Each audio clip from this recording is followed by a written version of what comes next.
Are you a breeder looking to showcase your show pigs?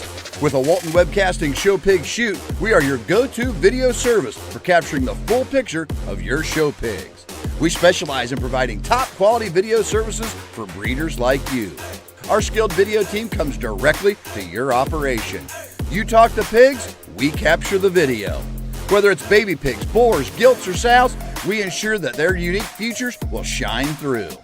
With the power of our website and social media, your professionally recorded videos are streamed live, allowing potential customers from all over the country to view and appreciate the quality of your show pigs. We handle the technicalities so you can focus on what you do best, raising exceptional livestock.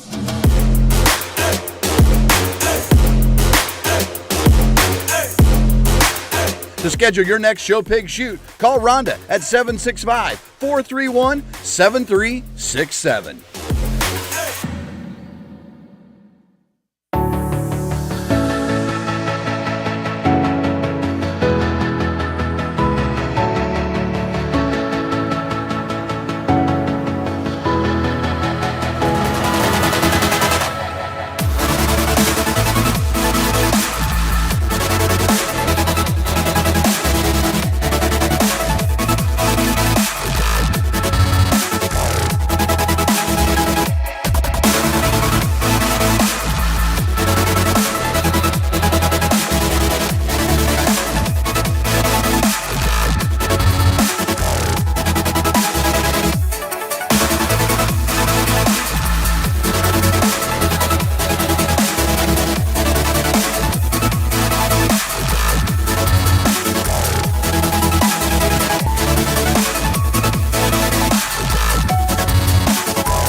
Welcome to the ultimate show on the track. Today we celebrate our premier partners, the driving force behind the livestock industry across the nation. Get ready to witness the power of partnership as our premier partners take to the asphalt.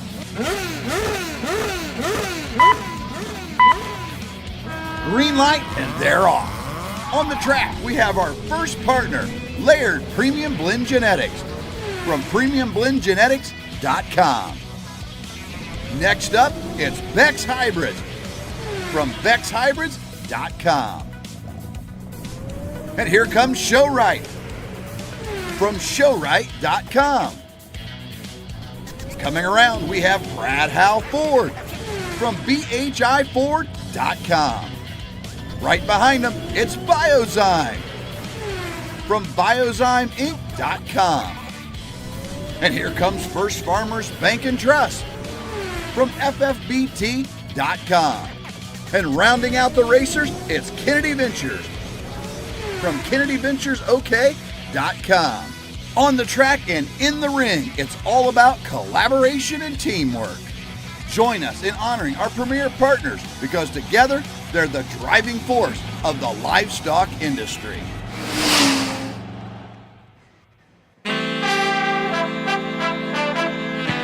Test 1, 2.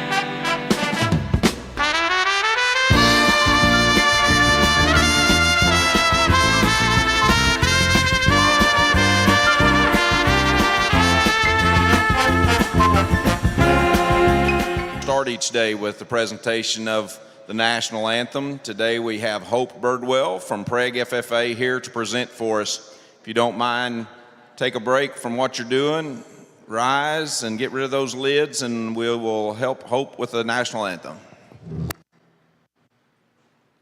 Oh, say, can you see by the dawn's early light what so proudly we hailed at the twilight's last gleaming, whose broad stripes and bright stars through the perilous fight o'er the ramparts we watched were so gallantly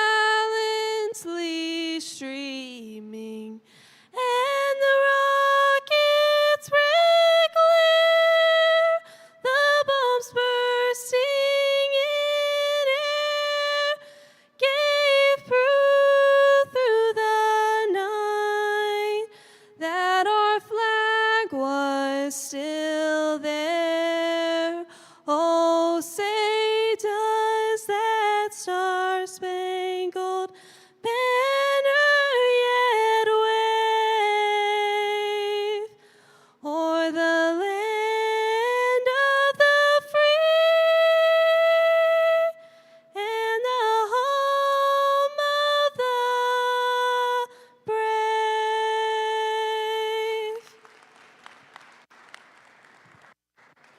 Thank you, Hope.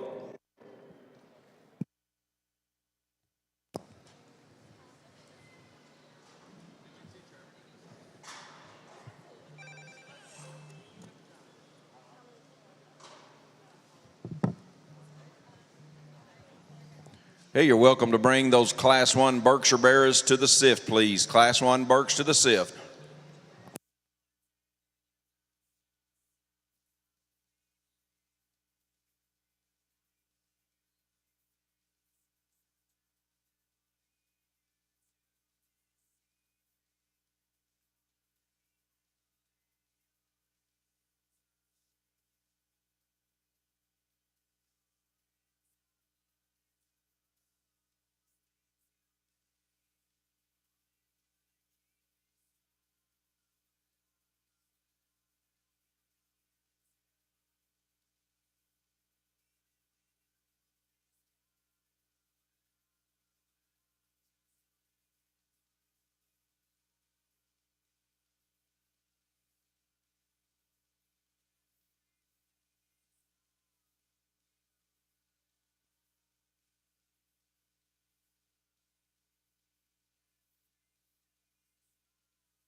Exhibitors in the ring can be excused.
Well, good morning, folks, and certainly a privilege and honor to be here today and get to work through the livestock and the young people. And I know Boots down there in the SIF pens, fired up to get into them, and thanks, sure excited as well. Honestly, we start with a bang. I think the quality is very, very good, and at the same time, I think this is a prime example of why judging pig shows in 2025 isn't necessarily the easiest task, and I know that.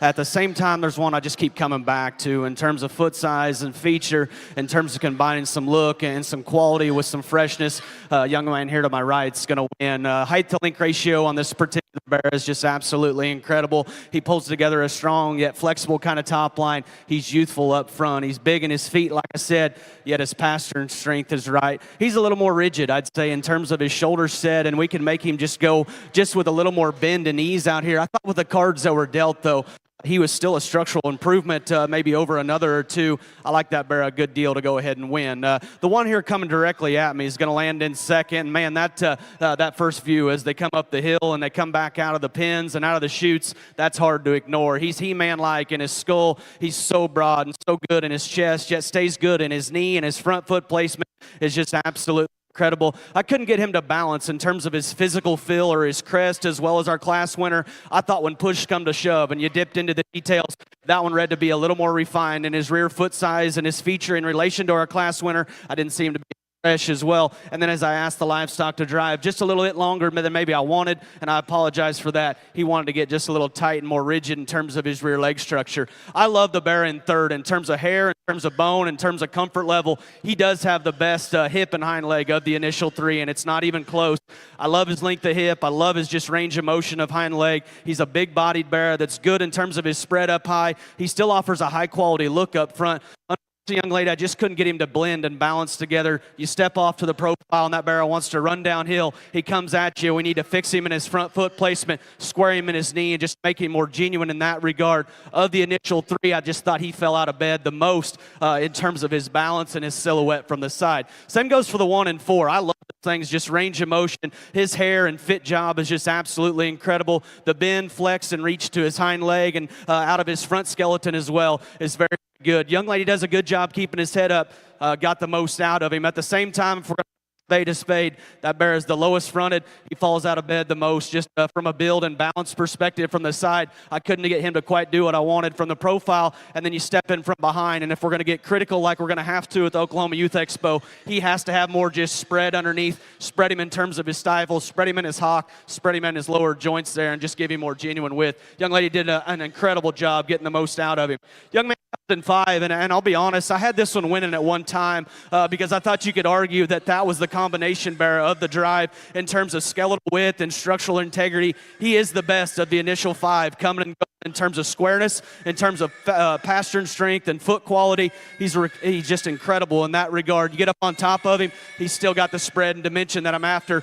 Unfortunately, on a stage this big, this bear gets out here, and he is by some margin the most refined in his foot size. He's the most fragile in his feature. And then if we're going to get ultra critical, he's just a little bigger body and soggier centered maybe than I'd prefer. But man, that's a very, very high quality bear. And I know we're going to get critical. I hope I don't sound negative at times, but just tell you the differences that I see. A big-legged one coming next just needs more genuine width and horsepower, particularly when you get right in behind him. Again, awesome class, good group of kids. I know it's early in the day. Let's make some noise for all them kids, please.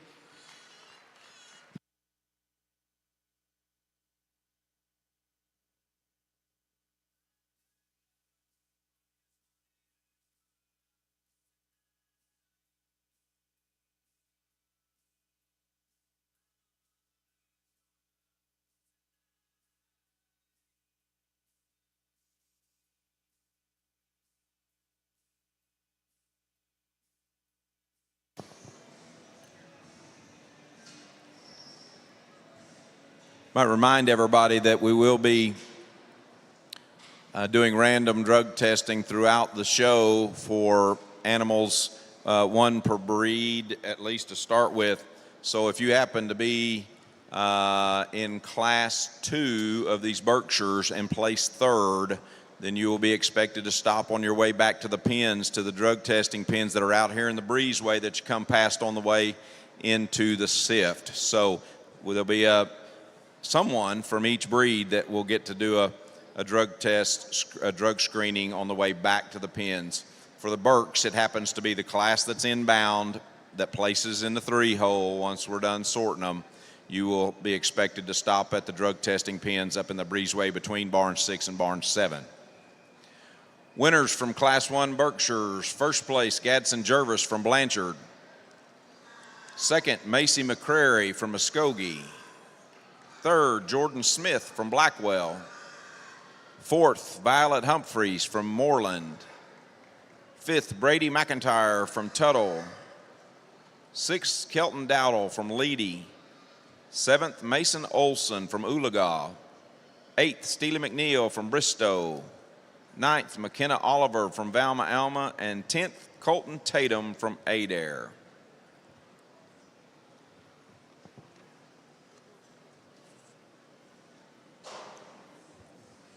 Showmanship winner was fourth place, Violet Humphreys from Moreland.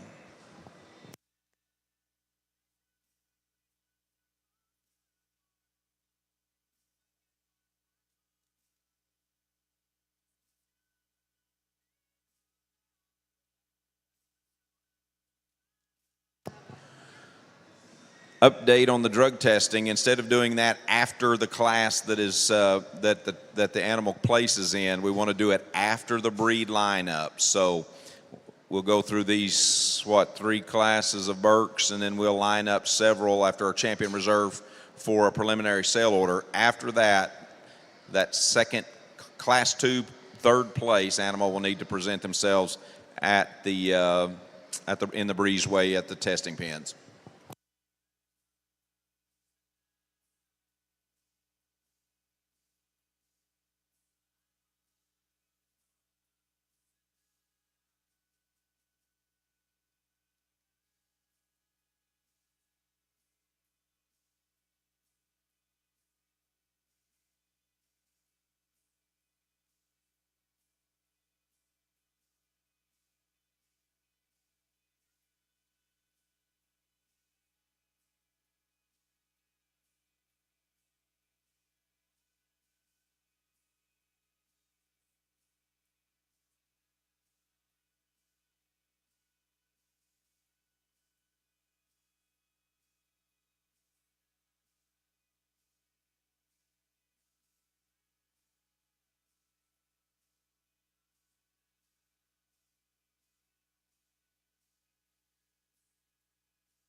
Exhibitors in the ring can be excused.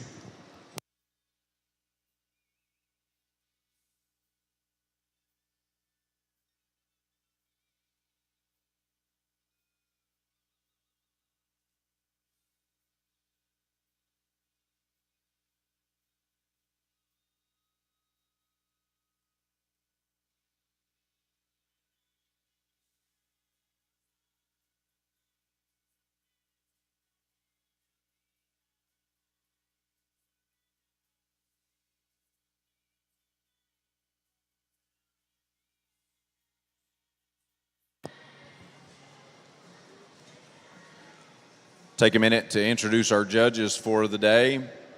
Troy Sloan in the main ring from Cameron, Missouri. He's an Iowa State judging team member. Has a 200 sow show pig operation.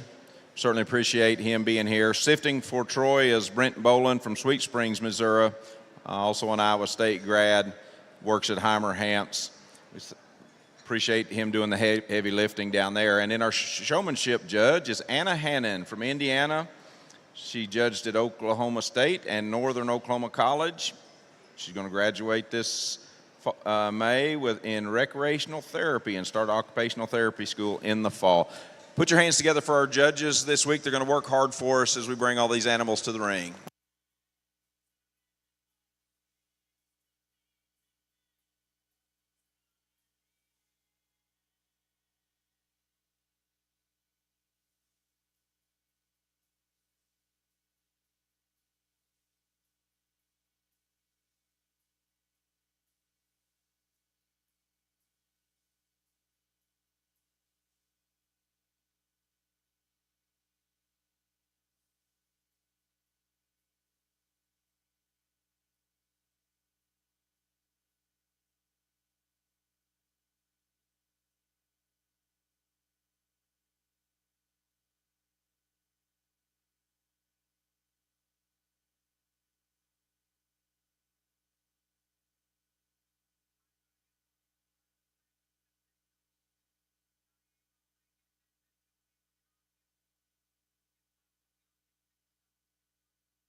If you placed 10th in Class 1 Berkshires today, we've got your ribbon here at the announcer's desk. Some scrapbook will miss that one of these days.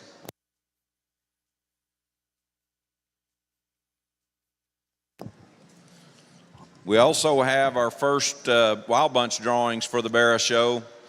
Those of you that were here for the Gilt Show, you saw us doing this, but the Wild Bunch for years and years has raised money throughout our shows here to put back in our students' pockets, and that might come as a add-on at the premium sale or scholarships for the Gilt Show.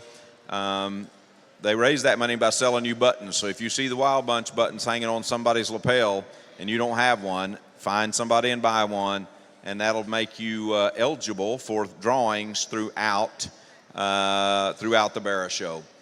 Our first three numbers are as follows: 791, 791. That number has won 500 pounds of Mormon Showtech from Mormon Feeds.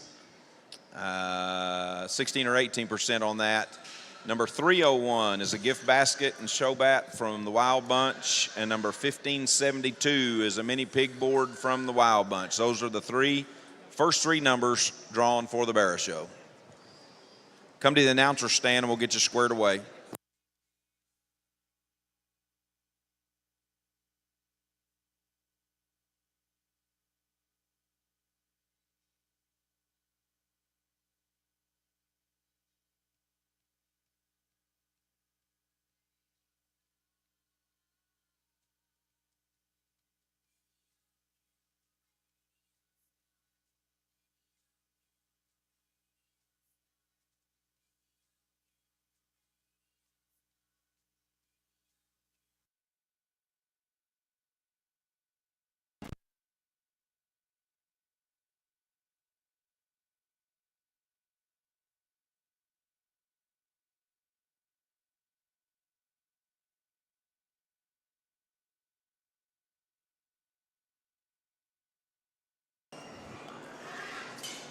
Well, good morning to the OYE watchers. This is Ted Laird, and I'm going to try to give some results by default. If you know anything, go ahead and text me. Text Evan Green. Text anybody that might be able to come up and tell me what we got. But we put some results together for the first class of Berks. First was Gaddison Jervis from Blanchard. That was a buckle up. Second was a Mason McCrary from Hofschulte, which was a surrounded. Third, Jordan Smith, above and beyond from MC3.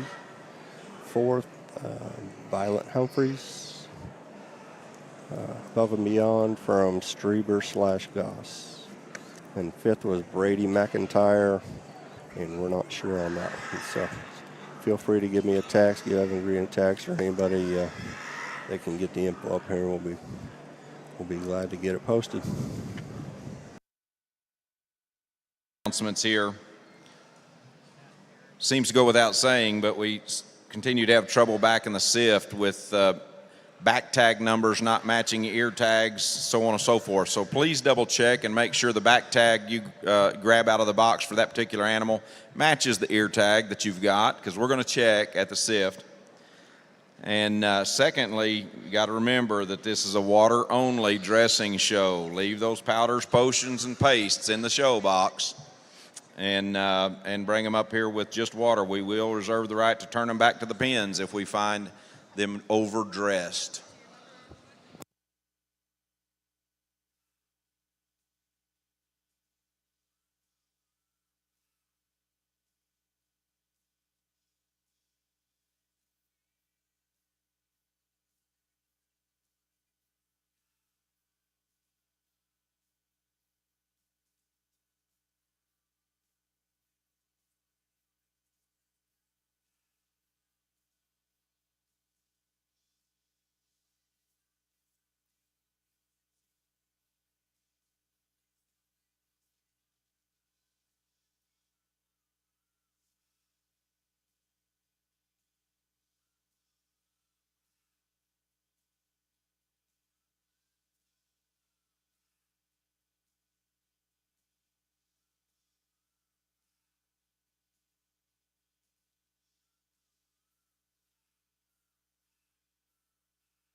Well, again, a very, very good class here, and it's going to sound like a broken record, but we could tweak them all in just an area or two, and I hope that doesn't come across critical, but when really dip in and study them, we could tweak them all in an area or two. With that being said, I think this class is absolutely incredible. There's hogs down in 5, 6, 7, 8, or as you'd want to go, that are presented well, they're fed right, you guys done your homework.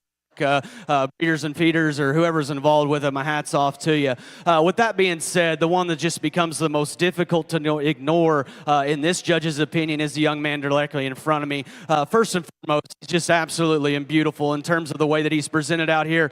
He doesn't have a hair out of place. His fit job is just absolutely on spot, in my opinion. He's rolled up high. He's big and massive from behind, and by some margin of these initial three, he is substantially stouter in his foot size, stouter in his feature, and just more manly-like in his overall just look and build. If we're going to criticize him, he is shorter. He is a little rounder out of his rump, and if we fix him there, I think he wins in a smoke show. Again, tweak him in an area or two. That's a very, very high-quality pig to go ahead and win this particular class. Young lady in 2, you do an incredible job. I thought from a height to length ratio and just a silhouette perspective, this Barrow checked all the boxes. He's strong in his top line, yet he's so comfortable in his spine. He's awesome about his look up front, the set he has to his shoulder and his knee and his front foot.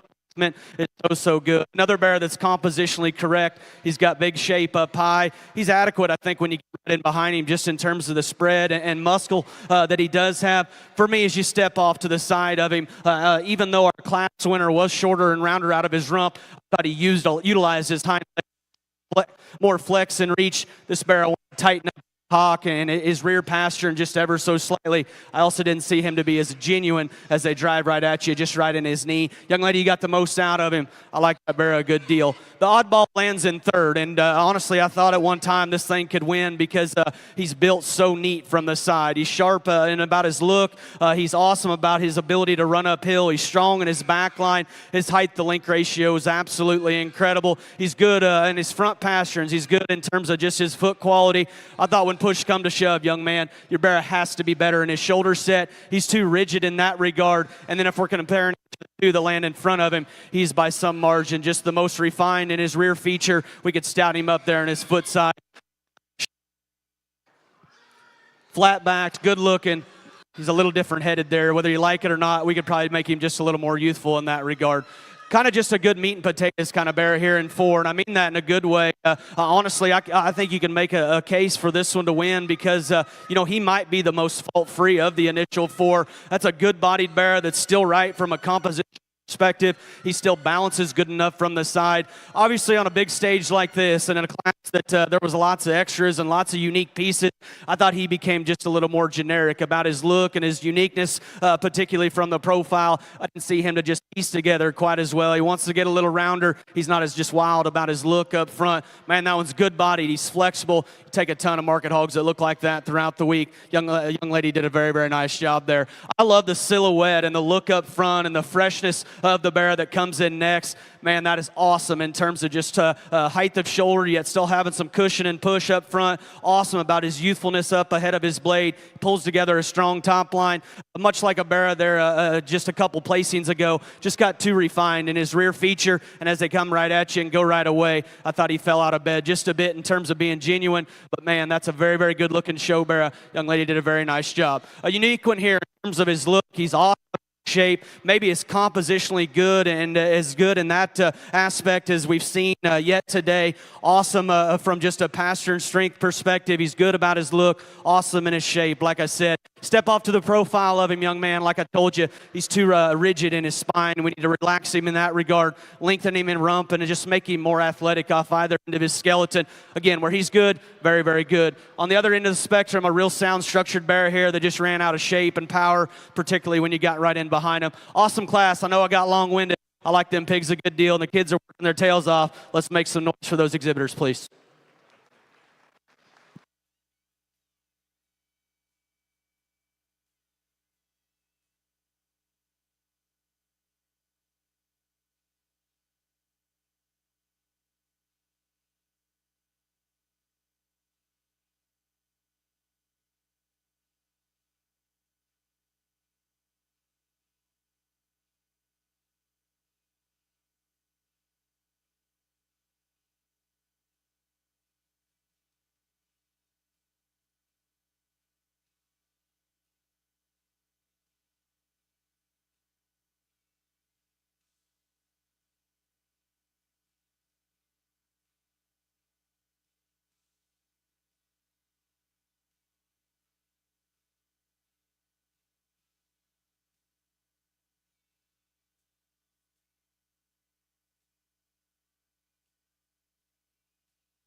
Winners from Class 2 Berkshires. First place, Noah Wilson from Kiefer.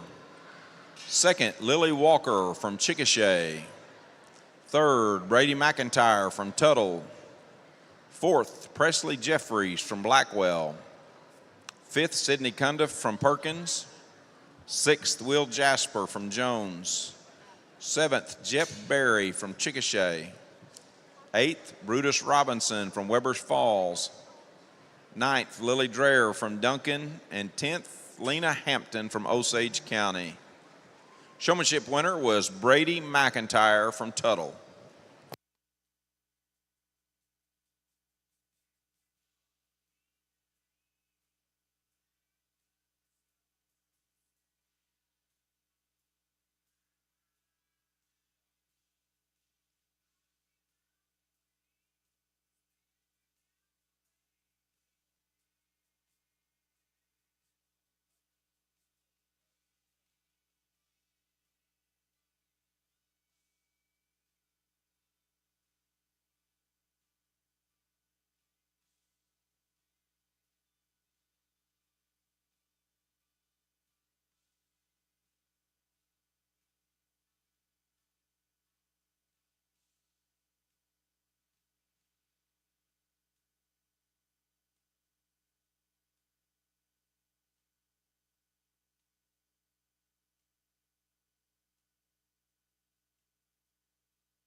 Exhibitors in the ring can be excused.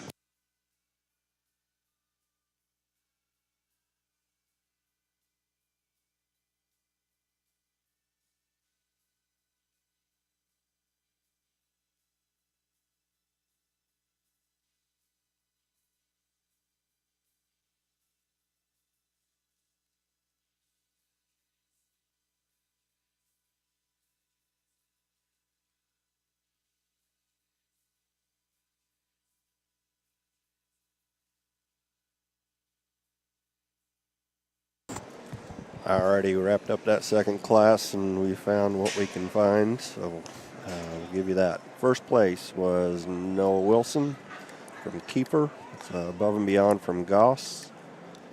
Second was Lily Walker from Chickasha. Don't have information on that one yet. Third, Brady McIntyre from Tuttle.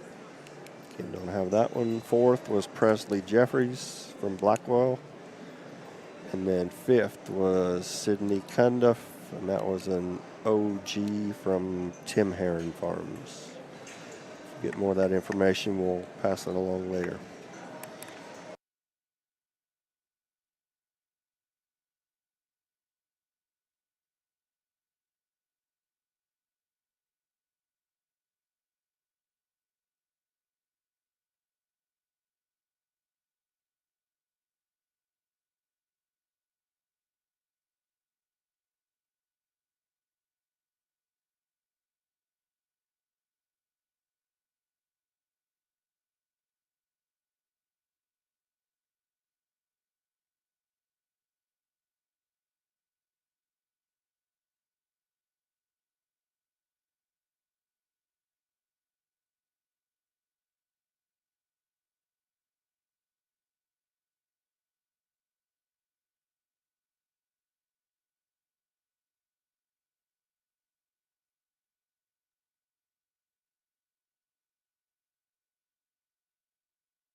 Well, a very, very interesting class, and I guess I can tell you with the utmost confidence, it's a lot easier on the outside of the ring than it is when you get out here. I don't know if there's just a perfect win, and me and Boots talked about that, and at the same time, there's lots of parts and pieces and quality out here. The one ultimately that brings the most together from a quality, structural integrity, and freshness perspective is the young lady directly in front of me. And we can go ahead and get some negatives out of the way, because the naysayers ringside will say he's not big enough in his arm, and as he comes right at you, he needs to be square and more genuine in that regard. We saw it, you saw it. Once we get past that, that's a tall-shouldered, attractive show barrow with a neat kind of look up front. He pulls together an incredibly strong yet flexible top line. I encourage you to get on top of him as he comes back out of the gate. That thing is rolled up. He's swelled up and good in that regard. He's so square and good and just powerful as you get right in behind him. Again, he's not the biggest legged one that we'll see all day. We could tweak him in his knee. He drives right at you. I think that's a high-quality show barrow there to go ahead and win the heavies here at the Oklahoma Youth Expo in the Berkshire Division. The problem child lands in 2, and man, he is so close to being your champion Berkshire at this particular show, because where he's good, he's an absolute creature. Big in his chest, awesome in his knee, good in his front foot placement. He's got a wild skull. His height to length ratio is very, very good when you get off to the side of him. He has a gaping hole, in my opinion, and Boots was in agreement. We have to make him longer hip. We have to make him just more coordinated out of his hip and rear leg. We got to relax him in his shoulder just a bit. Where he's good, he's so good. Young man in 3, I had you win it at one time because I think you could argue that this is the combination barrow within the drive. He's a little longer bodied, yet he pulls together a good kind of top line, and its symmetry from the side, particularly within the Berkshire breed, is still more than acceptable. Long fronted, pulls together a good top line. Like I said, his length of rump of the initial 3 is the absolute best. I thought push come to shove for one that wanted to get a little tight, I didn't see him to be near as massive when you got right in behind him. We could give up one or the other, but we can't give up both, in my particular opinion. Very, very high quality one there. Young man got the most out of him. Young lady in 4, you've got one, again, where he's the best in the class. He's the best, and it's not even close. In terms of foot size, in terms of feature, and in terms of comfort level, I absolutely love this barrow. I don't know if he's got any littermate gilts floating around, but if they look like this, I think they'd be fun to breed.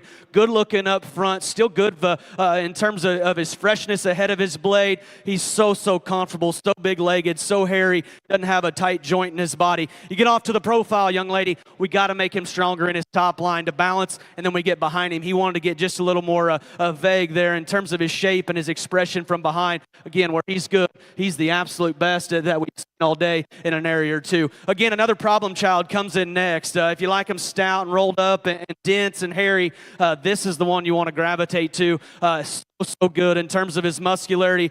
He is the biggest footed one that we've seen all day. Just absolutely giant. His feet and his footwork. For me, we just got to make him better in terms of skeletal quality. He's too upright in his shoulder blade. He wants to come apart in his top line, particularly in his ham loin. We need to make him more coordinated out of his hip and rear leg. He wants to pull his hock in and kind of jab and stab him when you get right in behind him. Again, where he's good, he is absolutely incredible. Again, another one here, if we're judging a guilt show, I don't mean that necessarily in a bad way, but if we are, this is the kind that I'm gravitating to. He is absolutely beautiful and immaculate from the side. He's so comfortable in terms of his joints. He's so good in his foot size and his stoutness of feature. He's presented well. He's shown well. You get behind him at the Oklahoma Youth Expo, young man, they have to have more than that. If we could stouten him up from behind, man, that's a class-winning kind of barrow, because where he's good, I think he's very, very good. I've talked to the kids on down the way. An interesting yet very, very challenging class to put together. Excited to get Boots up here and get these class winners back out here.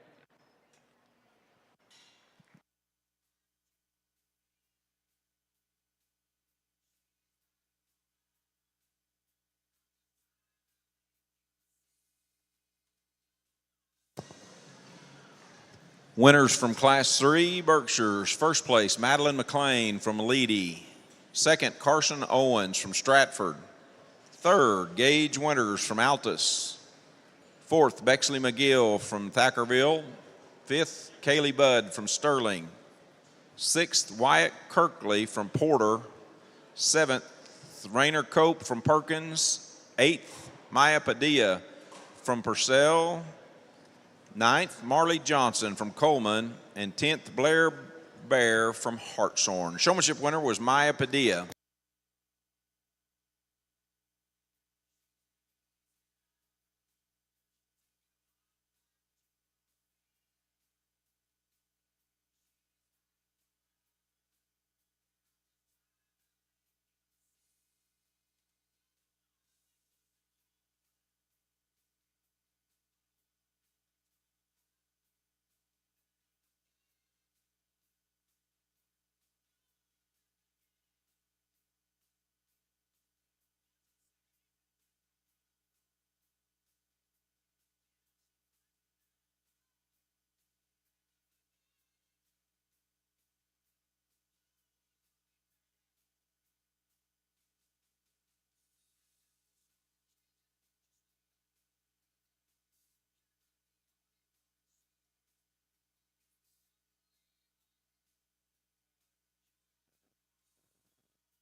I think we're ready to show for champion and reserve champion Berk.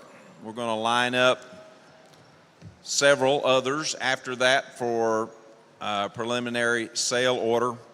If you placed in any of the three classes and you're not here in the SIFT area, we need your animals here, so we'll have you for that lineup. We'll start for Champion Drive by reintroducing our class winners. From Class 1, the winner was Gadsden Jervis from Blanchard.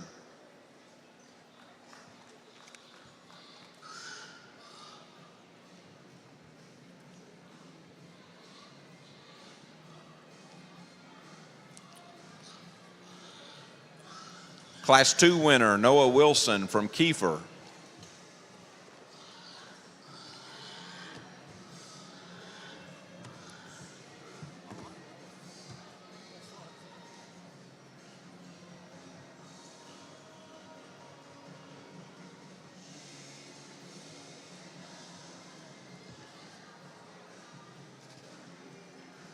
And again, our Class 3 winner was Madeline McLean from Leedy.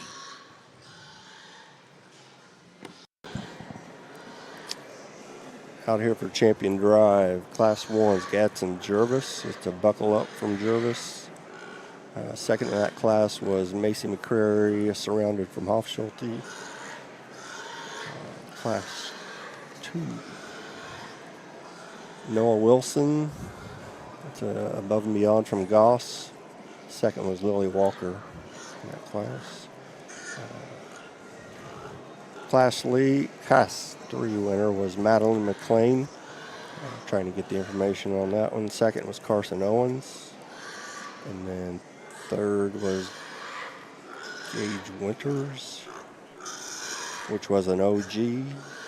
Trying to confirm the breeder there. What?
Well, an awesome trio as we get these three back out here. I know we're going to ask you guys to do it a lot, but I'd like to give credit where credit's due. Let's make some noise for these three class winners, please.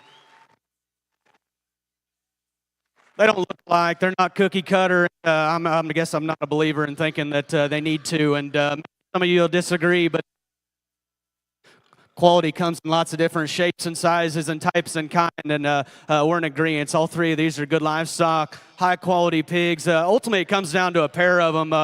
To be honest, I guess just to tell you kind of what we're thinking, the two smaller ones out here just have more bells and whistles for a stage of this big. I think bring forth just a shot more uniqueness in terms of whether it's hair and bone, or rib or mass, or just look or silhouette, whatever it may be. And within the pair, there's one that's just better in his knee and better in his front foot placement as he comes right at you. You step off to the profile, and I know I talk it a lot, but he's just more unique. In terms of his shoulder height, he's more unique in his jawbone. He's cleaner in his throat latch. He ain't the biggest, but he's the best. Young man, Class 1 is going to be your champion.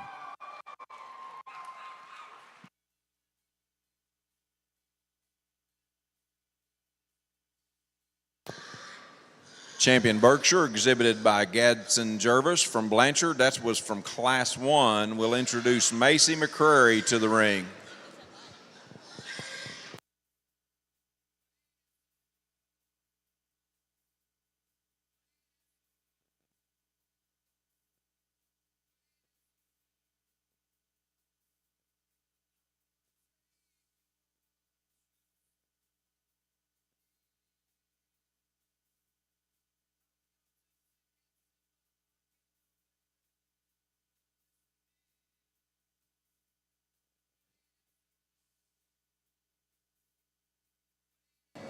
So your champion there was Gatson Jervis.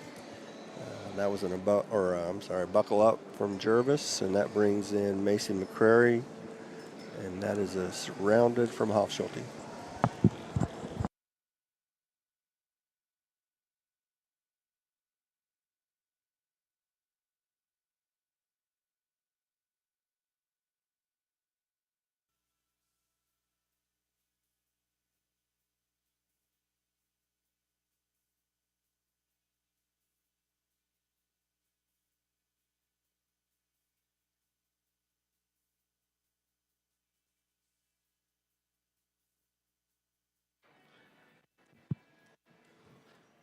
We drop that second out. And again, it's awesome to have an associate judge or shift judge, whatever you may call it, just to bounce some ideas off and just make sure you're kind of staying in check throughout the week and have the utmost confidence in Boots and have a great deal of respect for him and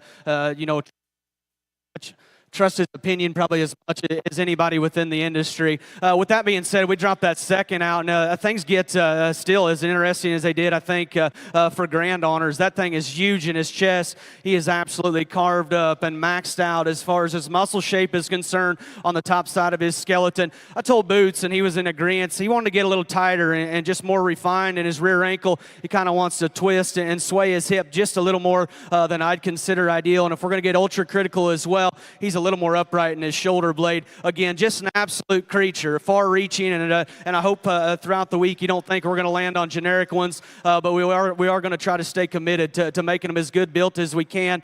We like that pig a good deal. There's another one that pushed our champion really hard. He's wanting to close up in his knee and his chest just a little bit. I thought he was an outlier in terms of hair, in terms of bone. His rib and spread up high is so good. Young man, you came out of a tough class. Class 2 is going to be our reserve.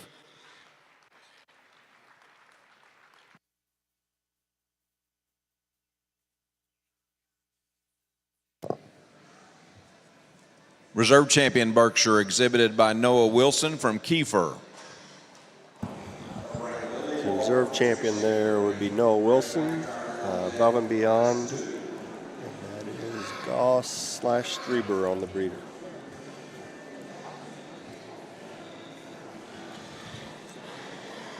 And that brings in Lily Walker. We don't have the pedigree of breeder there yet.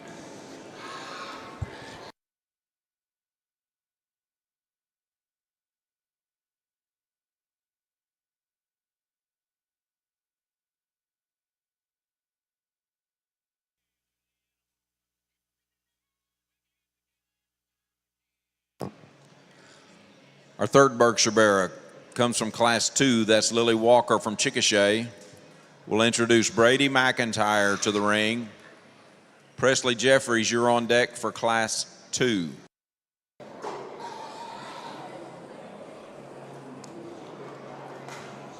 Who'd that bring in?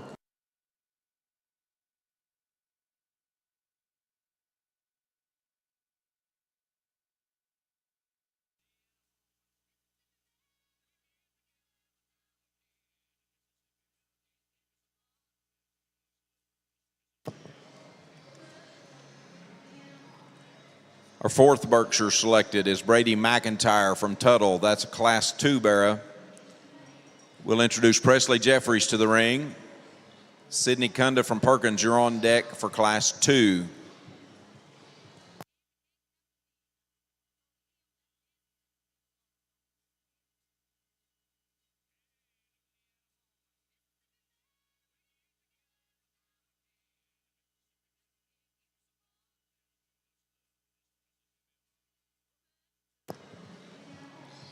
Our fifth Berkshire comes from Class 2. That's Presley Jeffries from Blackwell. We'll introduce Sidney Cundiff to the ring. Will Jasper, you're on deck for Class 2.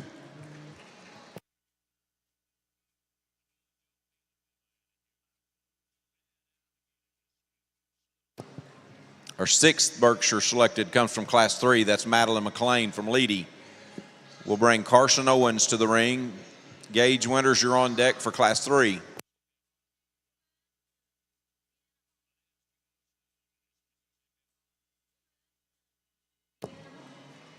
Our seventh Berkshire comes from Class 3. That's Carson Owens from Stratford. We'll introduce Gage Winters to the ring. Bexley McGill, you're on deck for Class 3.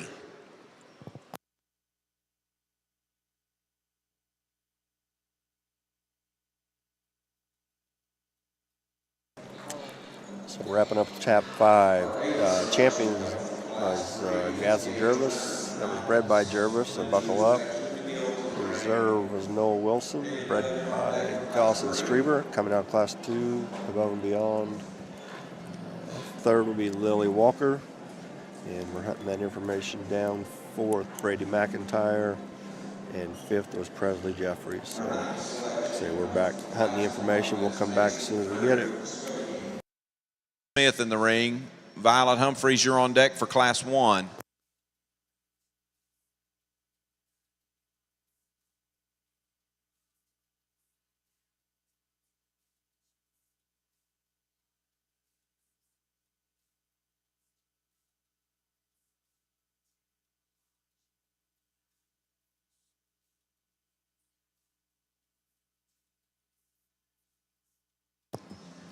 Our 10th selection comes from Class 3. That's Bexley McGill from Thackerville.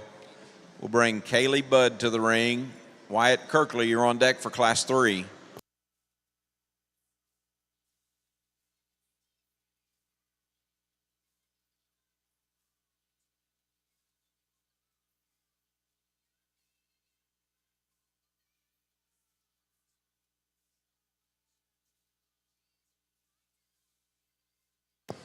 Our 11th Berkshire comes from Class 1. That's Jordan Smith from Blackwell.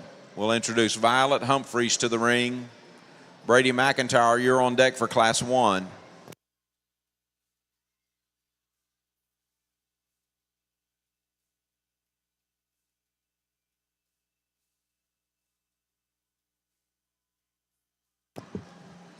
Our 12th Berkshire comes from Class 1. That's Violet Humphreys from Moreland. We need Brady McIntyre in the ring. Kelton Dowdle, you're on deck for Class 1.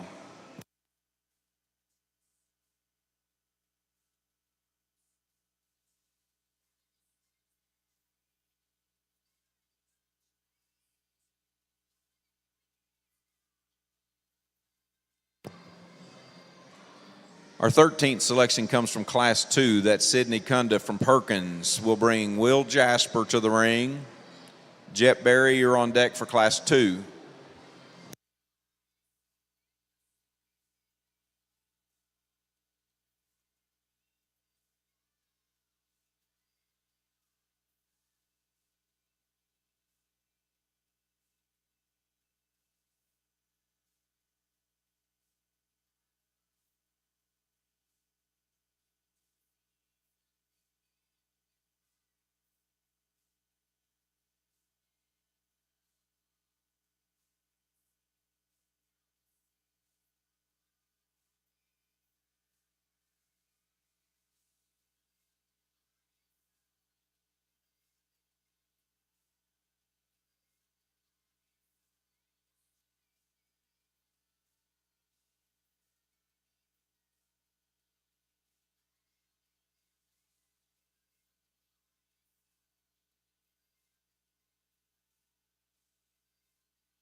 Will Jasper, we need your Class 2 place, 6th place Berkshire to the show ring at this time.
Our 14th selection comes from Class 1. That's Brady McIntyre from Tuttle.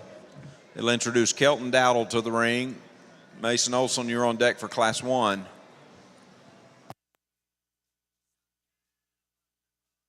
Our 15th selection comes from Class 1. That's Kelton Dowdle from Leedy. We'll introduce Mason Olson to the ring. Steely McNeil, you're on deck for Class 1.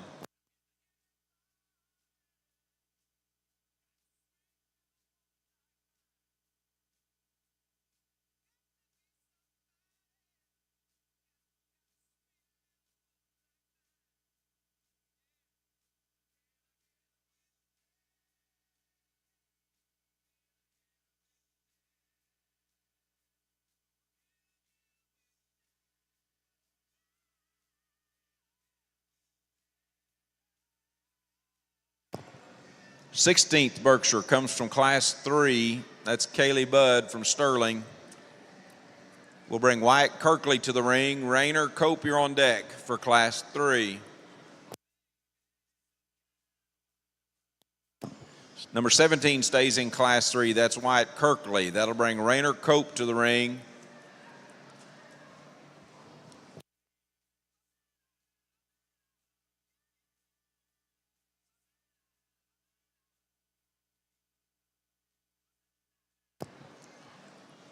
And our 18th and final Berkshire selection comes from Class 3. That's Rayner Cope from Perkins. Congratulations to our Berkshire exhibitors.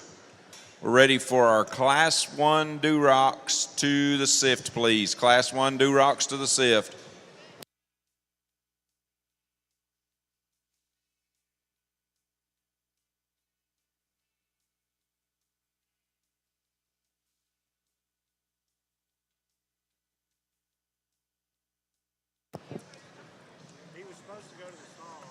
Brady McIntyre, we need your Class 2 third place Barrow to the vet tech stall in the breezeway between 6 and 7 for blood testing.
Riley Newtbar. Riley Newtbar. We have a set of Chester Barrow papers here at the announcer stand. If you'd like your pedigree back, come see me at the announcer stand.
Animals in the ring can be excused.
Well, a nice way to get the Reds started off, and you know, again, we could change them all in a place or two, and the critics ringside, I'm sure, would agree. And you know, if you like a different way, we'll agree to disagree, I guess, and move on. I will say my class winner is probably the most difficult to ignore, and just looks the most different. He's just a creature, and his skull, his arm is gigantic, his front foot is just so big, and he comes at you, and it's intimidating in terms of just his squareness and bulky look that he has. You get off to the profile, and he follows suit. He is absolutely giant. His feet, his circumference of just rear bone is just absolutely off the chart. You get on top of him, and he is just massive from every angle. He doesn't come without fault. You know, for as much power as he has, likes more times than not, maybe comes with some structural flaws. I'd like to lay him back in his shoulder and just make him a little more collected in terms of the way he utilizes a skeleton off either end. But at the same time, with the cards dealt, man, if I had that one, I'd be upset if he got beat in this particular class where he's good. He's just absolutely incredible. This bear, it's going to land in second, directly in front of me. The young man's got is more collected in terms of his skeletal quality from the profile. He's better in terms of about the set to his shoulder. He pulls together a perfect kind of top line. I like the way he utilizes his hip and hind leg. It's no secret he doesn't come with as much punch or feature as our class winner. The biggest issue for this particular judge on this given day and why he lands second as they drive right at you, I'd like to pry him open in his knee and square him in his knee and his front foot placement. He gets just a little bland and more nondescript in his crotch when he goes directly away from you. That's a high-quality show bearer. The height-to-length ratio is very good. Young man got the most out of him. That's how they need to look from the profile. Just got to tweak him just a little bit coming and going. The bear in three's got more chest and just more genuine width and horsepower in relation to the bear that falls into second, like so many times. So, when we make him that wide, he's beginning to go down on his front feet and struggle just a little bit out of his shoulder. I love that bear's just blade width. I love the spread that he has. He's a big pin bear that in relation to the bear that goes directly in front of him has more just width and muscle when you get right in behind him. One wide rascal there that's big-legged and practical. Just thought we needed to tweak him in an area or two. On the other end of the spectrum, we got a sports car that comes next, just in terms of the look and the tricked-out pieces that he does have. This thing's height-to-length ratio is just absolutely incredible. So fresh and attractive about his front one-third. I'd encourage you to get on top of him as he leaves the pen or leaves the arena here. That is one giant back, one monster pin set, and one just very hard image to ignore when you get right up on top of him. Unfortunately, when you step off to the side, young lady, I can't make his foot size and bone match the top side power that he does have. And then if we're going to get critical from a skeletal perspective, he wants to come up through the center portion of his spine, particularly on his loin edge. He drops his pins just a little bit and gets underneath himself. Man, that one's so good looking, so fresh. You got the most out of him. I don't know who's on the feed bucket. My compliments to you, though. That thing's very good in that regard. On the other end of the spectrum, we've got a really big-legged, comfortable bear here. Maybe just in terms of utilization of a hind leg. Man, this thing's so comfortable in that regard. Had him a little all over the board, if I'm going to be honest, because I still think he's a high-quality one when you get off to the profile. But like I've said so many times already today, when push comes to shove in the big ring, they got to be a little more unique. I read him to be just a little more about his look, and I would encourage you to get on top of him. Of the initial few that we've talked about, he's by some margin just the plainest and most nondescript. Big bone and comfortable, though. Always going to get towards the forefront of the class when this guy's judging. Just a practical meat and potatoes kind of pig here. Again, runs out of some bells and whistles. Good group of kids, good group of pigs. Let's make some noise for them, please.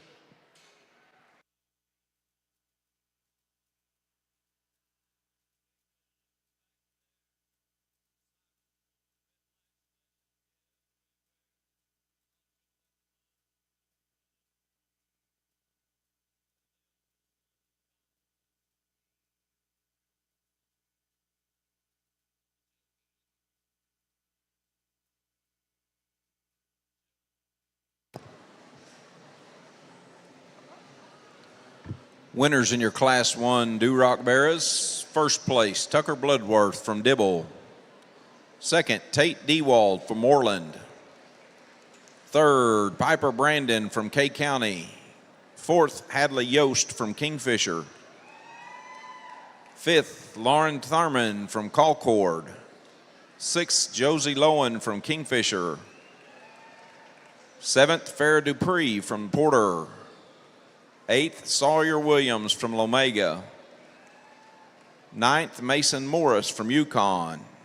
And 10th, Bella Beck from Wetumpka. Showmanship winner from Class 1 was Farrah Dupree from Porter.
Alrighty, we're going to go ahead and go back to the Berks and finish that up. In Class 3, first was Madeline McLean. That was an Oreo from Goss. Second was Carson Owens, Wide Awake from S&K. And then third was Gage Winters, an OG from Halford. That's what we got from that class. And our champion top 5. Champion was Buckle Up from Jervis. Shown by Jervis. Reserve was Noah Wilson, which was an Above and Beyond from Goss. Third was Lily Walker, was an OG from Pell. Fourth was Brady McIntyre, and they said it was from South Dakota. That's what we know so far, so you can kind of take some guesses where that might be. Fifth was Presley Jeffries, which is a Rogue from Winter Livestock. I think we got some Duroc results from that first class. First was Tucker Bloodworth from Danner, and that was a Rock. Second was what's that here? The paperwork cleared up here. Okay, so second was Tate DeWald. It's a main drag from Eggers. Third was Piper Brandon. We don't know anything there yet. Fourth. From what? Third was Piper Brandon from Tate Winter. Cade Penley, sorry. And fourth was Hadley Yost. Don't know. And fifth was Laren Thurman.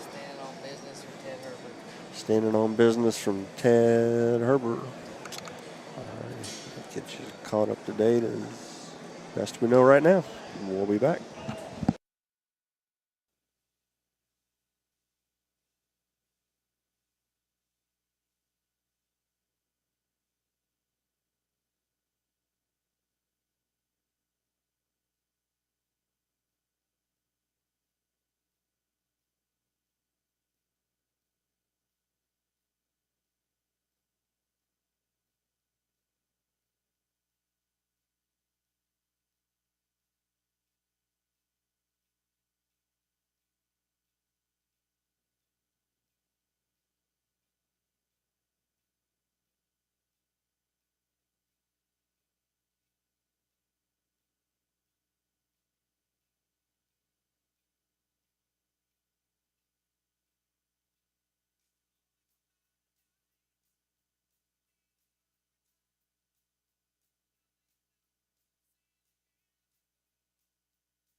Exhibitors in the ring can be excused.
Well, I think a very, very nice class here. And at the same time, it just kind of falls logically, in my opinion. And I'm sure everybody has their own opinion. And like I said so many times already, I'm okay with that. I guess it's my decision today. We're left with two very high-quality looking ones from the profile out here that just read with so much quality, in my opinion. And I know that's just kind of a broad term, but that's the first thing that comes to mind of all the classes that we've seen today. I think these two just strike you as so high quality, and then it just makes sense to use the one with more power.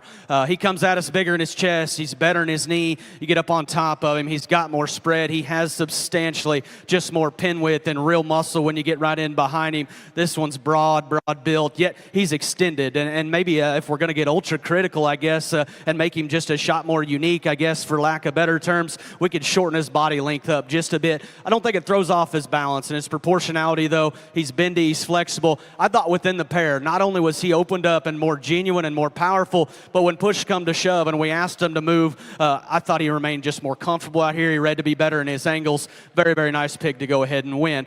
I love just a silhouette of this bear that comes in two. His height to link ratio is more my speed. I love this bear's just strength of pasturance. I love his height to link ratio, like I mentioned. His silhouette, and if we're just going to line him up and take a picture of one, is as good as anything maybe that we've seen today. There's not a hair out of place on this one. His skin and hair, his presentation, young man's showmanship skill is absolutely off the charts. He got the most out of him. Again, in relation to that class winner and at a show where we're going to get critical, I read him to be more upright in his shoulder blade. I didn't see that bear to just utilize his hind leg and push it back behind his tail set as much as I'd consider ideal. Again, he's got some class advantages. I didn't think he had just as much horsepower and at the same time got just a little more rigid in terms of his skeleton. A very practical, good-bodied, flexible kind of bear. Comes in three, and he's just kind of the odd man out in this particular class, but give credit where credit's due. That's a monster rib show barrow with a big spread on the top side of his skeleton. He's relatively good from a height to length ratio and the way that he blends everything from the profile. At the same time, if we're going to get critical and compare him to those two, he read to be a little more compact. I don't see just the wild look up front. I don't see the extras in terms of foot and bone and just freshness, particularly on the top side of his blade. But like I said, a sound structured bear there that's big ribbed and has muscle. Young lady, you did an awesome job. Your bear is a little bit harder headed to kind of get drove out here. But when this thing got put together and she got the most out of him from the profile, I can get in on this one. I think this thing's awesome in terms of his look. He is absolutely giant in his arm, big in his blade, so bendy and flexible about his hind leg. Unfortunately, I couldn't get him to piece together quite as well. His front foot and knee become just a little more concerning. He's beginning to show his age just a bit up through the front one-third of his skeleton. But again, give credit where credit's due. Big in his feature, big in his hair. His spread up high is very, very good. He remained comfortable out here. Just couldn't get him to piece together quite as well as I would consider ideal. This is kind of the peace hog of the drive, and that's what I told myself. I know some people make fun of me because I talk to myself, but I try to stay hooked up out here, and I said, that's the peace hog. I told myself that. Wild looking up front, awesome in terms of his back line. His shape up high is incredible. He's got a monster arm and a monster front foot, and even though his bend and comfort level from the profile is very good, I still take issues with his structure just a bit. If we're going to get honest, young man, I'd like to pick him up on his front pasturance. We got to lengthen and level him in his rump structure and just make him more attractive in that regard. That one's got the big hair, the big fuzz, the big legs, a neat kind of look. Just got to make him just more fault-free to get any higher. I love the front two-thirds of the bear that comes in next. If we're just going to take him from his hip loin forward, man, that's kind of what they need to look like if we're going to be honest. Awesome in terms of length of body, pulls together a strong top line. He's a fresh-fronted bear. When push come to shove, he's too straight and restricted about his hind leg structure. We need to lengthen him in his rump, and like I've said so many times already, I'd be more forgiving of that, but he gets just a little plainer and just more bland in terms of his muscle shape from behind. Young man, that thing's hip loin forward. I'm a big fan. Skin and hair, presentation, again, you got the most out of him. Bear hair got a little tight. Again, I got a little long-winded. I'm going to try to be as efficient as possible. Awesome group, good pair on top there. Let's make some noise for them kiddos, please.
Winners from Class 2 Durocs. First place, J.C. Cantrell from Ripley.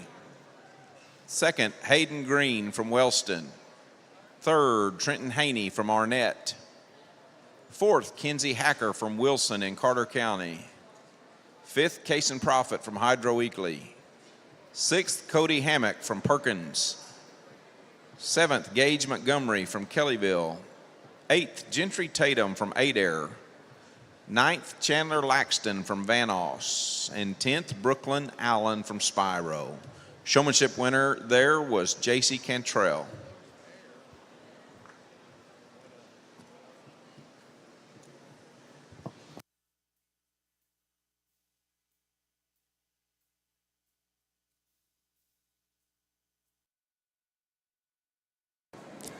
Alrighty. First, huge shout out to Coy Craig for running these pedigrees down. You know, when we're watching, it sure makes it a lot more interesting, and it's not an easy job, but he's nailing it. So if you see him walking around, holler at him what your things are. So with that, well, I guess first we'll go back to the Berkshires. 4th overall, that Brady McIntyre was from Chuck and Ben Olson, was above and beyond. So Class 2 of Durocs, first was J.C. Cantrell. That was a rock from Adam Beck and family. Second, Hayden Green was a burst from Byers Farms, Illinois. Third, Trenton Haney is a main drag from Goss. Fourth, Kenzie Hacker, limited edition from D5 Show Pigs. And fifth, Cason Profit, lunchbox from Danner. That wraps up Class 2. We'll be back with Class 3 soon.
We've got another item that's been turned in here to the announcer stand. It's a handbag with identification for a Perry Ann Breeze. Perry Ann Breeze. We have your handbag at the announcer stand. This is not the same one that we found just a moment ago. So Perry, if you want your handbag back, we've got it here at the announcer stand.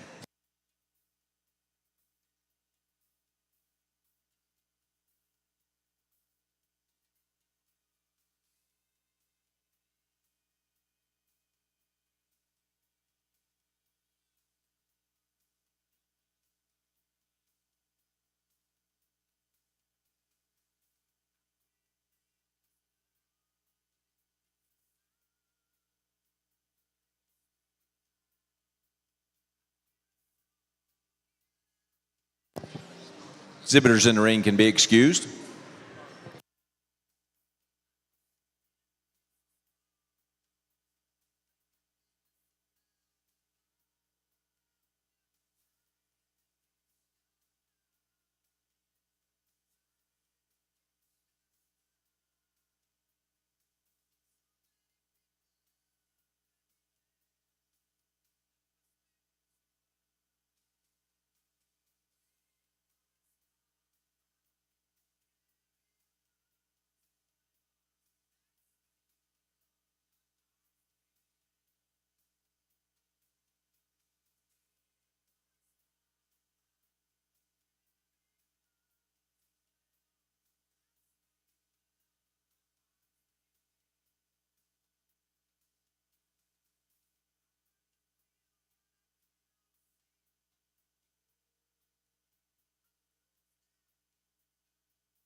Well, I think a very, very high quality class, and we're left with two of them here on the top side. I think they resemble each other just in terms of being power hogs, but there's one that's just substantially more elegant, substantially fresher, and just more comfortable out here. And like I told Boots, we're not going to come in here and structure them out and give up all the parts and pieces that everybody's trying to breed for, but at the same time, this one's still plenty unique. Awesome in terms of his length of body, his proportionality, and his ratio in that regard is so good. He's so comfortable off either end of his skeleton in relation to the one that's going to fall in second. I read him to be better in his crest, better in his pole, and just more youthful up through the front 1/3 of his skeleton. I read him to just utilize his hind leg with just more comfort out here. Young lady did a very, very good job. Young man in 2 is getting the most out of him. He's kind of one of those that's just a little slower moving, but at the same time, that's not why he's second. We're not going to knock on the good ones for being just a little slower, even though he is that. That pig is the EST of the class.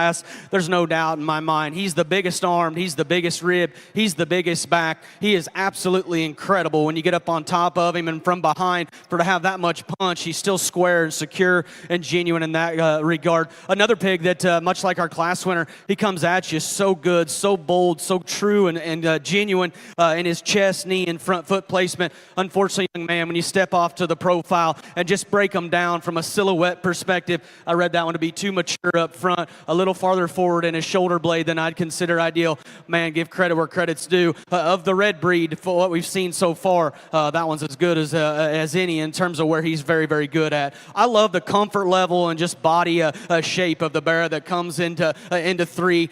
Man, his hind leg is just bulletproof. He pulls together a strong top line. I love his length of rump, and again, the way he utilizes his hip and hind leg is as good as anything within this particular class. You break him down, and again, compare him to 2 that were a little more unique. That Barrow needs more jaw in relation to his cheek and his throat latch. The livestock drive right at you, and there's no doubt in my mind he's the worst of the initial 3 just in terms of his chest, knee, and front foot placement. Again, dead level in his back, awesome in his structure. His hind leg is so good. Young lady in 4, I had you a little all over the board because if you're going to paint a picture of the one that I like the most, I guess, from the profile, it's this one. Wild neck, tall shoulder, still bendy and flexible and comfortable, still has muscularity and is just incredible where he's at from a compositional perspective. Unfortunately, come right at you. He needs to be better in his breast bone. He needs to be better in his chest, and it correlates to his rib. You take him from there back, he's the flattest in his body shape and just the most generic in terms of that regard. But man, where that one's good, I think he's so good in terms of look, in terms of shape, hind legs still bendy and flexible. On the other end of the spectrum, we've got a more moderate frame Barrow here that obviously rivals the one directly in front of him, not only in terms of chest, but correlation from there back. He's bigger in his rib, he's bigger in his pin than that Barrow that comes ahead of him. I didn't see him to be as high quality. He's a little lower fronted. We need to fix him as he drives right at you. In relation to the mass that he had up high, I didn't see him to be as stout. Young man did a very, very good job. I love that thing's just practical body kind and the real muscle he has on the top side of his skeleton. From there, I've tried to talk to the kids and tell them what I'd like to change about their Barrows. At the end of the day, this is a very, very good class of Red Hogs. Kids are doing a great job. My compliments to all of them.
Winners from Class 3, Durocs. First place, Steele McNeil from Bristow.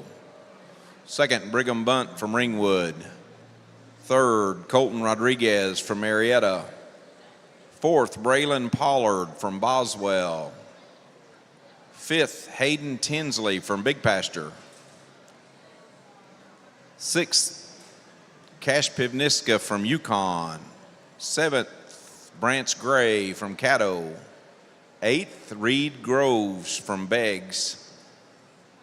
Ninth, Cadence Stouty from Meeker. And 10th, Lindsay Massey from Nenakaw. Showmanship winner was Cadence Stouty from Meeker.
Exhibitors in the ring can be excused.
Well, an interesting yet challenging kind of class to just kind of weigh out some things and you know, draw the line in the sand in an area or two and just say, I'm not going to accept that or I am going to accept that.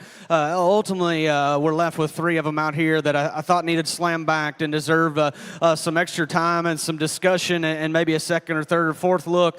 With that being said, there's one that's just more striking in terms of his quality, in terms of his silhouette, in terms of his presence. Young man directly in front of me or to my left now is going to win this particular class. And I'll be the first to say that one's a little more upright in his shoulder and a little more twisted up in his knee as he drives right at you. But you know, sometimes we got to push to give and give up some stuff to get. And because he's that way, he's probably the most striking from the side in terms of his shoulder height.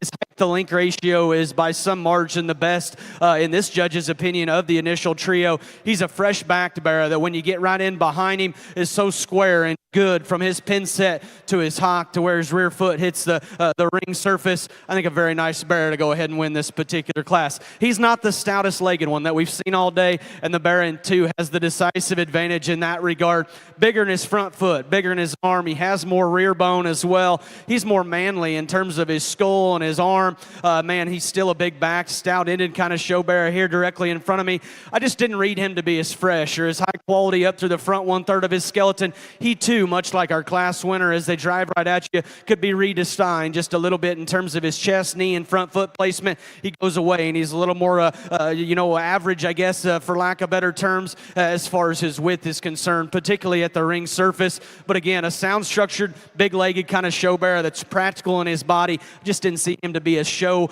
ready or as attractive, I guess, as that class winner. Young lady in 3, your Barrow has some class advantages, I think, or a top trio advantage, I guess, if you will.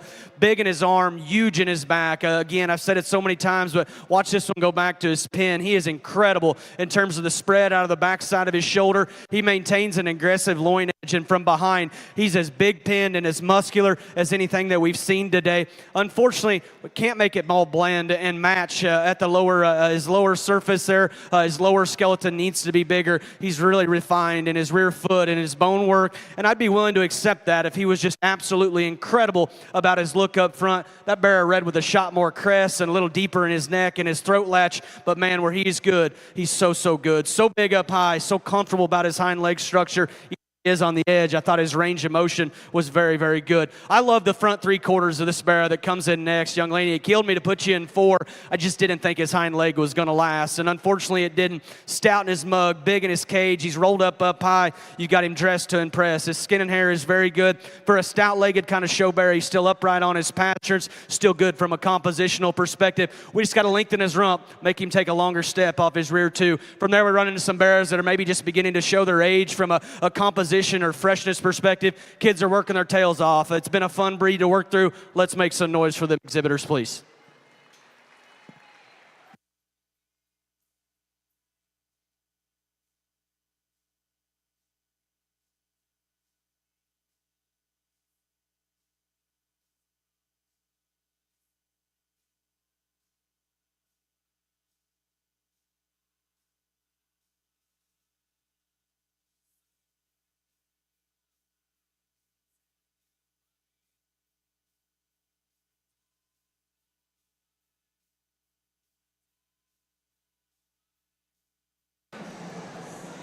All right, I finished up class 4, but we're going to go back to class 3.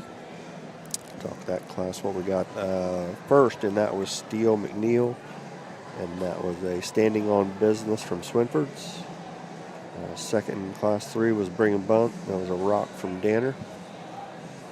That's the second rock from Danner. Third was Colton Rodriguez. That's a Clear the Deck from Sights. 4 was Braylon Pollard. That's from Burning Genetics. Trying to find out the pedigree there. And 5th was Hayden Tinsley. And again, that was a Trogdon Show Pigs. Read that one, and we're trying to confirm pedigree on that. So that's class 3. Class 4, we've got the placings, hunting the pedigree. So first in that class was Josh Finley of Kingfisher. Second, Presley Bennett of Yukon. Third, Olivia Bradford of Amber Pocasset. Probably got that one. Fourth, Channing Goodson from Tecumseh. And fifth was Emma Harrington from Venice. So back and get that pedigree.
Winners in Class 4 Duroc. First place, Josh Finley from Kingfisher. Second, Presley Bennett from Yukon. Third, Olivia Bradford from Amber Pocasset. Fourth, Channing Goodson from Tecumseh. Fifth, Emma Harrington from Van Oss. Sixth, Kenna Henderson from Fletcher. Seventh, Paisley Dunnigan from Guthrie. Eighth, Bryson Bohot from Waurika.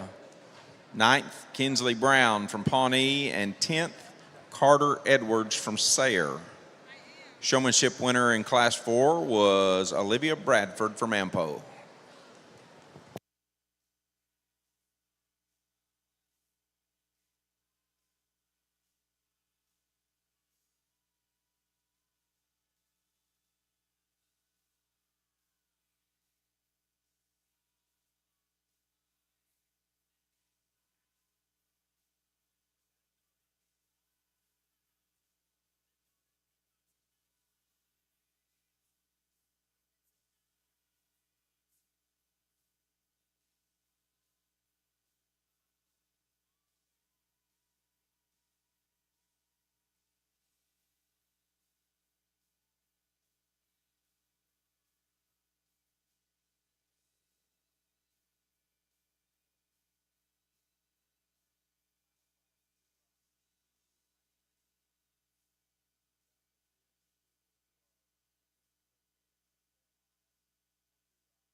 Once again with the Wild Bunch numbers, if you've got your button on, grab it and let's look at it and see if you're a winner today. First three are repeat numbers. 791, that's 500 pounds of Mormon Showtech. Number 301 is a gift basket with a show bat from the Wild Bunch. And number 1572 is a mini pig board from the Wild Bunch. Those I drew earlier this morning, they have not been claimed.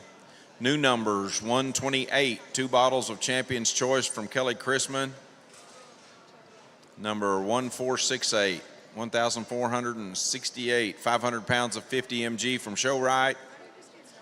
And 749, that's 500 pounds of Linders 685 donated by Frontier Feeds. So those are all active numbers for Wild Bunch drawing winners.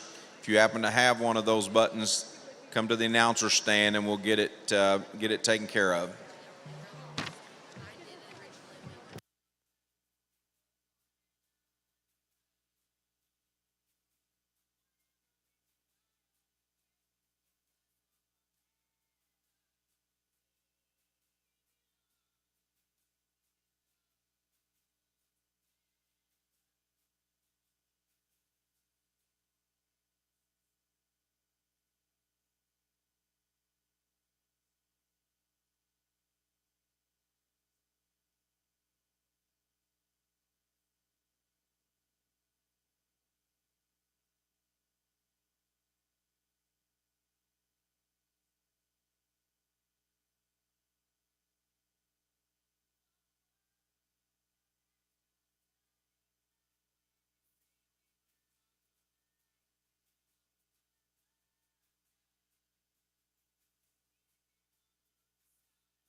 Exhibitors in the ring can be excused.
Another couple of new numbers from the Wild Bunch drawings. 1423, 1,423 is good for a hog feeder and spray bottle from the Wild Bunch. Number 909 is a new number. It's good for a gift basket and whip from the Wild Bunch.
Well, I think a very, very good way to end this particular breed. And, excited to get the class winners back out here. Again, excited to get Boots up here. And I looked at him and I said, hey, that one's pretty good, right? And then we really didn't talk much after that. I said, I want to make sure we get that one right. I'm a big, big fan of this one. From the time he poked his head through the gate over there, he's just so high quality. And I know I've said that probably too many times so far, but he's so stout in his mug. He's so good in his look. He's so awesome in about his top line, his length of rump, and just the way he utilizes his hind leg is very, very good out here. He's a little more upright in his shoulder, and he's not just as bold or as broad as maybe some that we'll see today. And it'll be interesting to see how they kind of stack up. That's a high-quality show bear. If he holds together here, I think it's going to be awfully, awfully competitive. There's some discussion to be had between 2 and 3, and where one of them is maybe as good as we've seen all day, the other one needs to be better. Ultimately, when push come to shove, I thought there was one that was more unique about his silhouette, about the way he proportions, and just his stoutness of feature. This bear in second, a little bit of a knot head, but he is absolutely giant in his foot size. He is monster-like in his bone work, short in his back line, yet his length of rump reads to be more than acceptable, pulls together a strong kind of top line. Of the pair, even though he's not the freshest fronted one we've seen all day, I still read him to be more attractive and more useful up front than the bear in 3. Again, in relation to our class winner and the bear that falls into 3, this view right here, young man, gets you into a little bit of a trouble for a heavyweight market hog at the Oklahoma Youth Expo. They need to have a shot more punch when you get right in behind him, and that's why he's second today. The punch and the muscularity that we're after for a heavyweight Duroc lands in the bear here in 3. This thing is absolutely incredible in terms of just his natural thickness of muscle and just width from behind. He's so square, so opened up, and so good in that regard. He follows suit up high. He's got a big back laid in him. He's just massive in terms of his cage and the spread he has. I couldn't get him to just piece together quite right from the side, young lady. His balance just becomes a bit concerning for me. I'd like to make him fresher up front. When he does get his head just a little higher and wants to cooperate for you, he gets a little easy in his back line. And I know we're getting critical, but on a stage this big, I just like to piece him together better from the profile. Man, give credit where credit's due. That thing's a dump truck coming and going and still comfortable about his hip and hind leg. Boots said, hey, man, I'm really, really close to liking this one a lot. And I said, I am too. I said, he's got one issue. And he said, yeah, I saw it. As they come right at you, young man, your bear has to be better in his chest, better in his knee. After we get that out and just lay that out for everybody, that's a high-quality show bear. He's got the ability to throw his head above his shoulder blade and drive at a comfortable level. He's a tall-shouldered bear that's not too upright in his shoulder blade, flexible yet strong in his top line, awesome about his hip and hind leg. Fresh, so well presented out here. Young man, you did nothing wrong. You got the most out of him. Unfortunately, he just wasn't accompanied with enough chest and horsepower as the livestock drive right at you. Again, I like a lot of things about the bear in 5, and I know that sounds like a broken record, but anymore judging these things, it seems like we're just judging a bunch of pieces, and that's okay. We raise them at home, and I understand how tough it is. I love this bear's height to length ratio. He has the ability to be tall-shouldered and very, very attractive up front, yet remain comfortable in his top line. Again, much like the bear that comes before him, he has to be better in his chest, and I'd be willing to accept that if he had a powerfully kind of driven image from behind. At the same time, he's a little plain when you get right in behind him. Give credit where credit's due, though. A good structured bear. Young man got the most out of him. He has an awesome, awesome look from the side. Just needs more horsepower coming and going. Young lady, you got the same song and dance. This thing's wild looking and just incredible in terms of his ability to be that extended and that long bodied, and I mean that in a good way, yet still so good in his top line. This thing's length of rump, his length of step, his comfort level is so good. I said it earlier in the Berks, and I'll say it in this. This thing's got littermate sisters that look like that. I'd be trying to get them on your trailer if you're wanting to try to make Durocs better. So comfortable, so good looking. Unfortunately, like so many times when we make them that way, I read him to be the most refined in his feature. He's the most closed up and the narrowest of the initial 6. That thing's got a bulletproof hind leg. Young lady does an absolute incredible job. Just need more horsepower to get any higher. Good group of pigs. I got long-winded like I always do. I get excited to talk about good ones. My compliments to all you kiddos.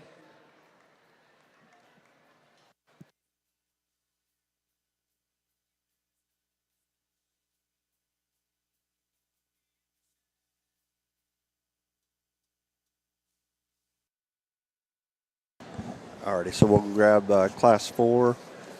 We got some breeder information. So first in Class 4 was Josh Finley. That was a homebred by them. Second was Presley Bennett. That was bred by Team or Rotoball Genetic. team. Third was Olivia Bradford, bred by Terry May. Fourth was Channing Goodson, bred by Heron Genetics. We're pulling together Class 5. Duroc Bears, first place, Jordan Smith from Blackwell. Second, Davis Morris from Yukon. Third, Bristol Rogers from Fort Gibson. Fourth, Garrison Todd from Porter. Fifth, Sutton Strika from Yukon. Sixth, Shelby Prince from Garber. Seventh, Colton Tatum from Adair. Eighth, Cash Pivniska from Yukon. Ninth, Denver Mitchell from Atoka. And 10th, Hallie McCarter from Arnett. Shelby Prince was the showmanship winner for Class 5. Give us just a second. We'll get everything loaded up to show for champion and reserve Duroc, along with several preliminary sale lineup animals after that. Again, if you haven't brought your 1 through 10 placing Durocs back to the SIFT area, this is certainly a time to do so, so you'll be here for the sale lineup.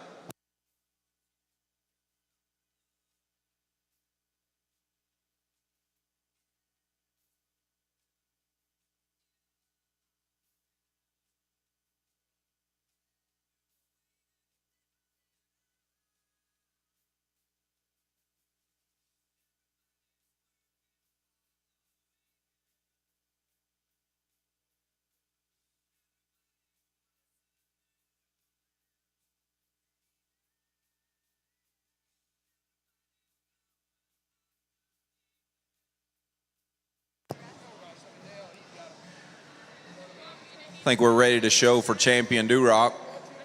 We'll begin with introducing our class winners again.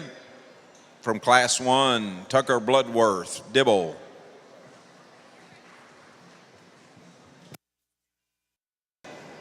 Coming out Class 1, that's Tucker Bloodworth from Danner, standing on business. Second was Class 2 winner, J.C. Cantrell, Rock from Adam Beck and family. Second in that class was Hayden Green as a burst from Byers. Second class 1 was Tate DeWalt, it was from Eggers and Main Drag. Class 3 winner was Steele McNeil from Bristow. Class 3, Steele McNeil, standing on business from the Swinfords. Second in that class was Brigham Bunt, which is a Rock from Danner.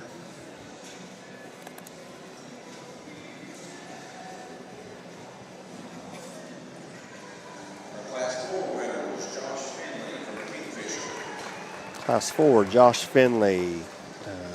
That was a homebred. We haven't, he's checking with Grandpa to see what that might be. Second in that class, Presley Bennett. That was from Boda Balls. And again, our Class 5 winner was Jordan Smith from Blackwell. Class 5 winner, Jordan Smith, standing on business from Swinfords. Second in that class was Davis Morris from Goss. Checking pedigree there. Third was Bristol Rogers as a Mosteller spin on it. And fourth was Garrison Todd. It was from Danner. I'm not sure pedigree yet. Fifth was Sutton Strika, a Waymaker from Weisinger.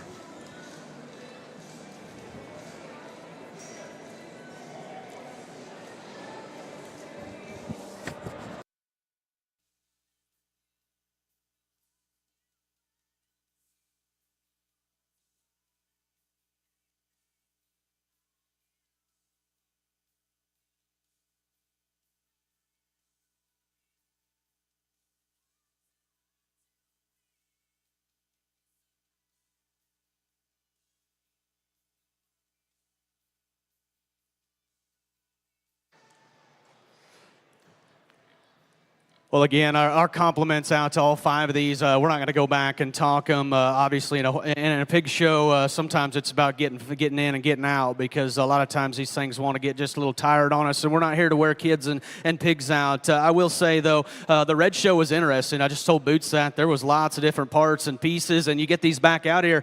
I know I already said it in the Berks, but I'll say it again. They aren't cookie-cutter-like, and I have no problem with that. I think quality and value in livestock comes in different shapes shapes and sizes. You know, it's like I told someone yesterday, I like driving pickups, but if you bring me a Ferrari, I'll drive that because I think that's pretty cool as well. There's one out here that just looks so high quality, and me and Boots are in agreement. There's not a perfect one. We could tweak our Champion just a bit, maybe just gets a little rigid off either end of his skeleton. But in a show that I thought, presented some challenges, this is the one that just looked the hardest to make, in my opinion. So unique in his bone, hair, and presence. So fresh, so well presented, just so high quality. Young lady out of the last class is going to be our champion.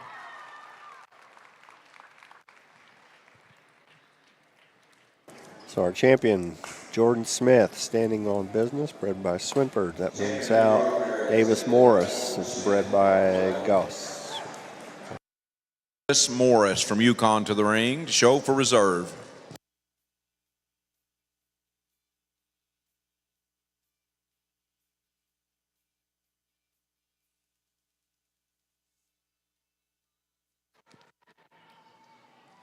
Well, again, we thought that champion was just so unique, not perfect, but at the same time, so high quality. Like I just mentioned, there was one that pushed him very hard. Our reserve today is better in his shoulder set and more comfortable and bendier, I guess, if that's a term you like to use, about his hind leg. I said earlier, I didn't think proportion perfect. I thought he was a real and at the time maybe wants to get just a little off in his spine.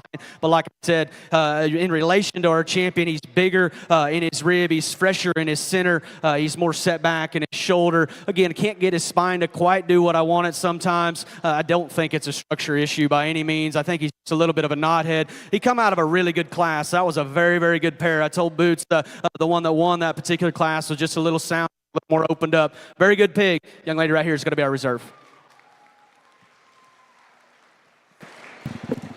Reserve goes to J.C. Cantrell. It's a rock from Adam Beck and family. That brings out Hayden Green with his Barrow from Byers Farms, Illinois, sired by Burst.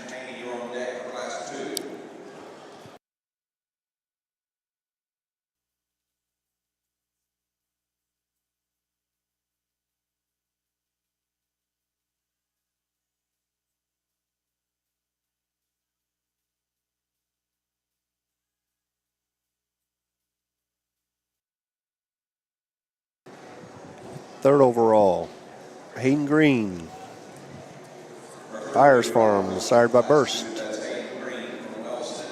That brings out Trenton Haney with a main drag from Goss.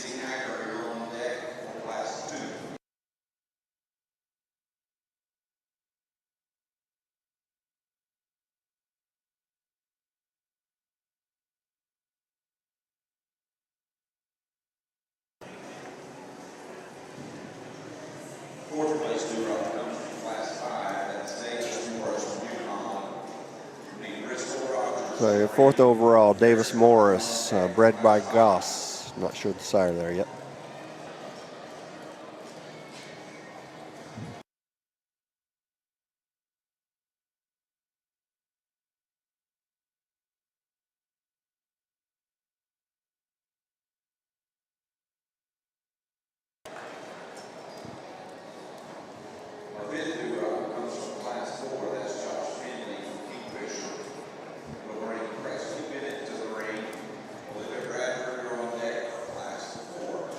Alrighty, your fifth overall, Josh Finley, raised by them. Looking for pedigree on that. So that wraps up our top five. See if we can round up some more pedigrees and share that with you later. Brigham Bunt to the ring. Colton Rodriguez, you're on deck for Class 3.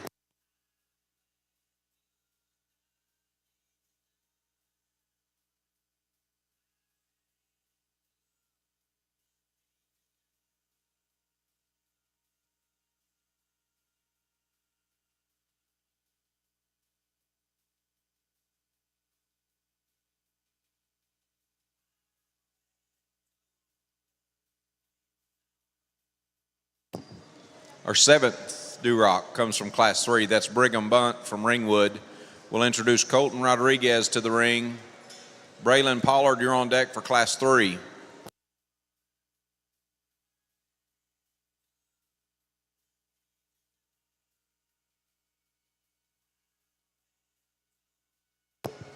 Our eighth Duroc comes from Class 1. That's Tucker Bloodworth from Dibble. We need Tate Dewald in the ring. Piper Brandon, you're on deck for Class 1.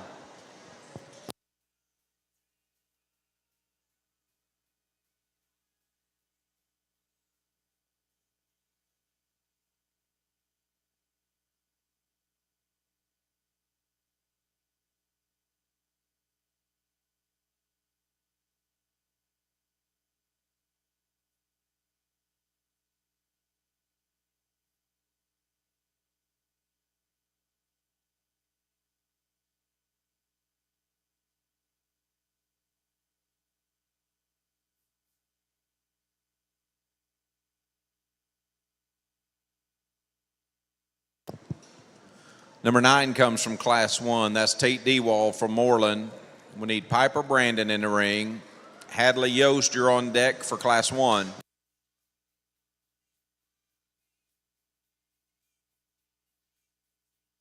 Our 10th selection comes from Class 5. That's Bristol Rogers from Fort Gibson. Garrison Todd, we need you in the ring.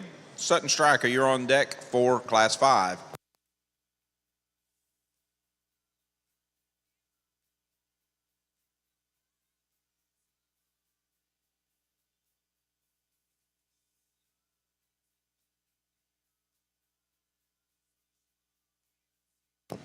Our 11th Duroc comes from Class 5. That's Garrison Todd from Porter. We need Sutton Stryker in the ring. Shelby Prince, you're on deck for Class 5.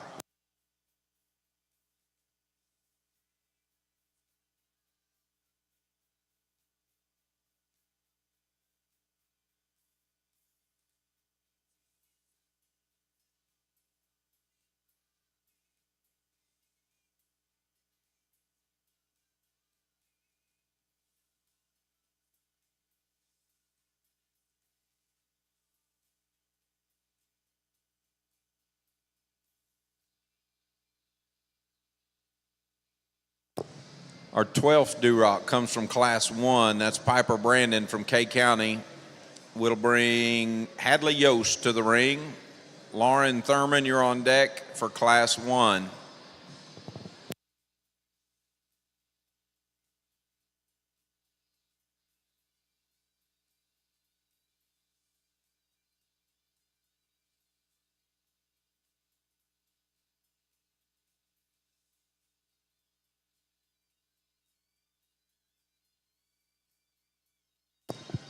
Our 13th Duroc comes from Class 1. That's Hadley Yost. We need Lauren Thurman in the ring. Josie Lowen, you're on deck for Class 1.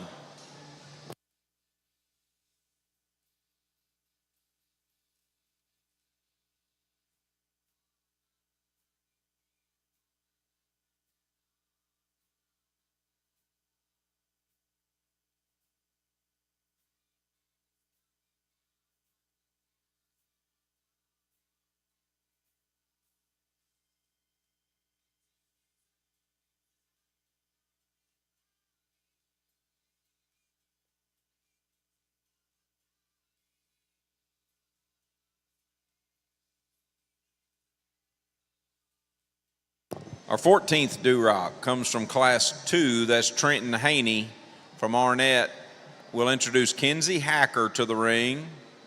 Case and Prophet, you're on deck for Class 2.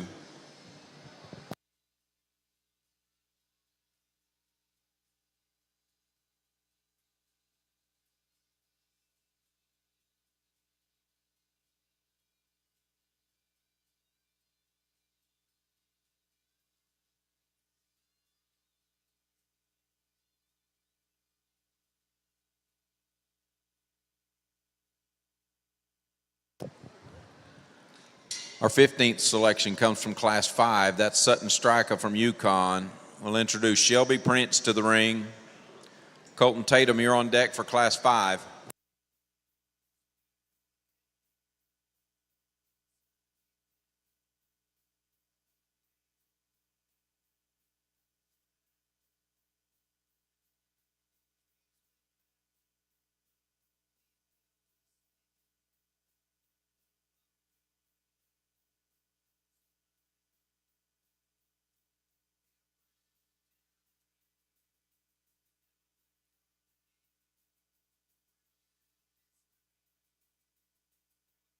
Our 16th selection comes from Class 1. That's Lauren Thurman from Concord. We should have Josie Lowen in the ring. Fair Dupree, you're on deck for Class 1.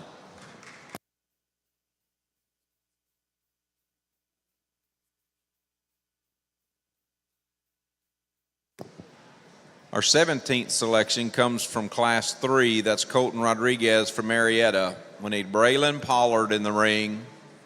Hayden Tinsley, you're on deck for Class 3.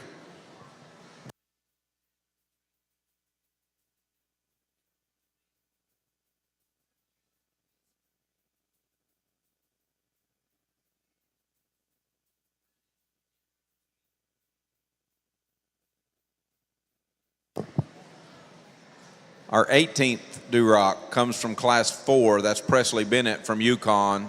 We need Olivia Bradford in the ring.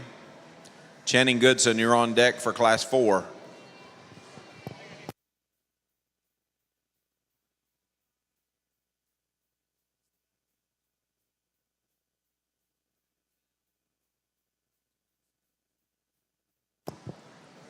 Our 19th Duroc comes from Class 4. That's Olivia Bradford from Ampo. We need Channing Goodson in the ring. Emma Harrington, you're on deck for Class 4.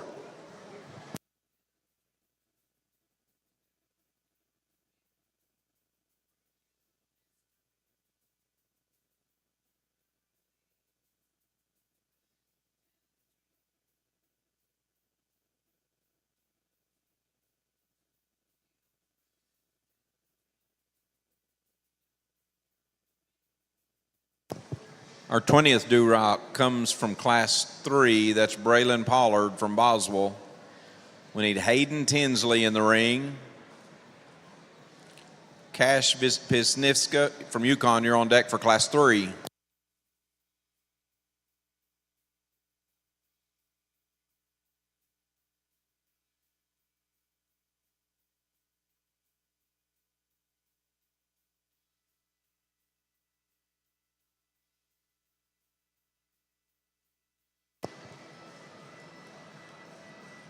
Hayden Tinsley from Big Pasture. We need your 5th place Class 3 Duroc in the show ring at this time.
Our 21st Duroc comes from Class 5. That's Shelby Prince from Garber. We need Colton Tatum in the ring at this time.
Once again, we need Colton Tatum from Adair. We need your 7th place Class 5 Duroc in the show ring at this time.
While we're waiting here, Kenneth Henderson from Fletcher, we're going to need your Duroc at the Vet Tech pen, but in the breezeway to do blood test work on it. So Class 4, placed 6th.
Final call for Colton Tatum from Adair. We need your 7th place Class 5 Duroc in the show ring.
Our 22nd and final Duroc selection comes from Class 3. That's Hayden Tinsley from Big Pasture. Congratulations to our Duroc exhibitors. Let's bring those Herefords. Looks like we have one class of Herefords. Bring them to the SIF, please.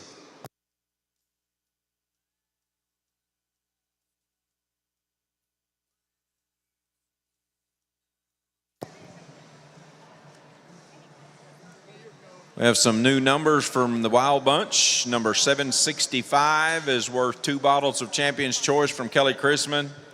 259 is a gift basket and whip from the Wild Bunch. Those are both new numbers for the Wild Bunch. Review the numbers that are still in place. 791 is 500 pounds of Mormon Showtech. 1468 is 500 pounds of 50 mg from Showright. 909 is a gift basket and whip from the Wild Bunch. Same thing for 259. And 765 is 2 bottles of Champion's Choice from Kelly Chrisman.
Exhibitors in the ring can be excused.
Well, Boots said they were coming, and I guess first and foremost, apologize for placing them. Probably should have talked it more like a grand drive since there's only one class. But Boots told me, hey, this is going to be real good, and he wasn't wrong.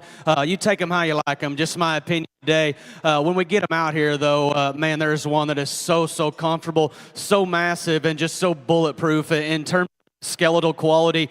I think this thing's just absolutely impeccable. From a build perspective, young lady in front of me is going to have your champion. And I'll be honest, I wish he was a little better right in his knee as he drove right at you. That is one awesome show bearer in terms of his forerib shape, and it tells the story from there up and there back. So good out of the backside of his shoulder. So good about the spread and dimension he has on the top side of his skeleton. And from behind, that is an absolute perfect view from pinhock to ground. So bulletproof in terms of his length of hip and length of step. Very big to go ahead and win this particular class. He doesn't come off as maybe as a wild look up front or as hard a shape as the bears that fall into 2 and 3, and I'm willing to admit that. This thing in 2 has got more shape and more just expression on the top side of his skeleton. From behind, he's very expressive, and much like our class winner, stays square and true and genuine. You get right in behind him. I thought as the drive wore on and you wanted to get critical on him like we're going to have to, he didn't have as much just rear foot size and stoutness of feature as my class winner. I didn't read him to be as fresh up front, even though he is a little smaller in his weight in relation to our class winner. Man, that thing is awesome as he comes right at you. He's incredible on the top side of his skeleton, stays true and square when you get right in behind him. Just tweak him in an area or two. Young man in 3, you got one so close, and at the same time, he's the problem child of the drive. That thing has got a wild skull and a neat kind of build and proportionality from the side. I love his height to length ratio, and even though his rear leg is where what gets him in trouble in this particular class, I still think his bend, reach, and flex from the profile is still very good. Thought that pig got a little piecey in his top line. The real issue, though, young man, when that pig drives right away from you, he puts all his weight on the outside of his hoof wall and wants to bow in his hock ever so slightly. 9 times out of 10 in this particular breed, that's most likely your grand. But today, this is a very good class of these Hereford Barrows. Young lady, I thought when you first came in, the show was over because this view right here, coming at you in the 3/4 there, kind of coming at you at an angle, it's just absolutely incredible. This thing's got a man-like skull on him, yet he's still fresh about his neck. This and hair may be as good as anything that we've seen today. He's shapely up high. Unfortunately, when you get off to the profile and you study him from afar, he wants to come up in his jump muscle. He rounds out of his hip, and I thought as the drive wore on, he didn't come across as attractive about the set to his hip and hind leg. He's a little more dried up in his flank. Again, his skull, his chest, his blade, his dimension up high, the way that he's presented is just absolutely incredible. Again, another bear here that would probably be grander reserve most years because I think he's awesome in terms of his skeletal quality. He probably best mirrors our champion, if you will, just from a mass and rear leg perspective, particularly on the top side of his skeleton. Unfortunately, when it comes to shove and you get right behind him, he just needs more muscle and more punch higher, particularly in a very quality-driven kind of class. This thing's very good. Told this young man here, just gets a little more generic looking in a very competitive class. Man, that thing was real good. Like I said, Boots said they looked good coming through the back. I'm even more impressed up here. Great group. Let's put our hands together for all those kids, please.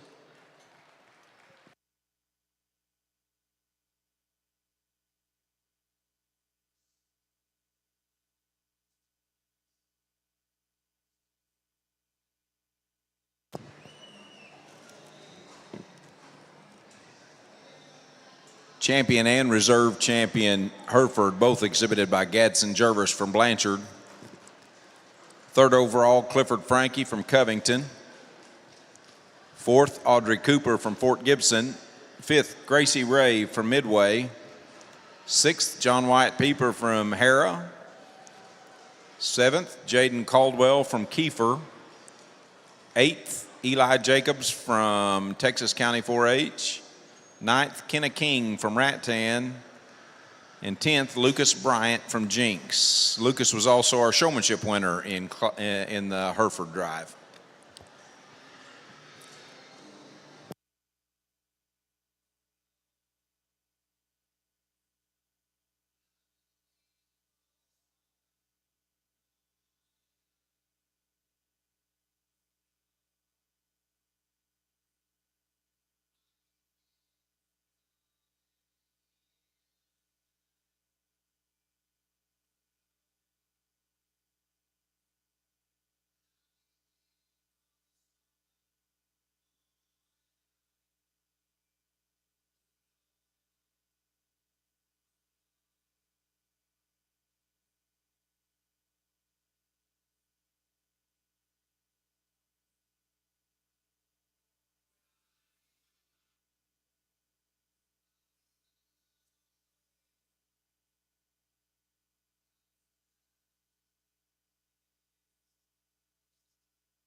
Exhibitors in the ring can be excused.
Well, we probably broke a record for the longest lasting Spot 1 class at OYE, and I apologize, and maybe I'm in left field, but this class is really, really good. Boots told me back there in the SIF pen, he said, hey, there's some wild stuff coming up the hill, get ready, and he wasn't wrong. There's some far-reaching stuff and lots of different parts and pieces to kind of weigh out. Now, again, I apologize for taking an extra few minutes here, but I understand what it takes to get to this point, and I want to leave Oklahoma City at the end of the week with no stone left unturned. And with that being said, as much as I do like this class, if you don't like this one to win, I guess we'll just agree to disagree. I probably won't lose much sleep if you do disagree.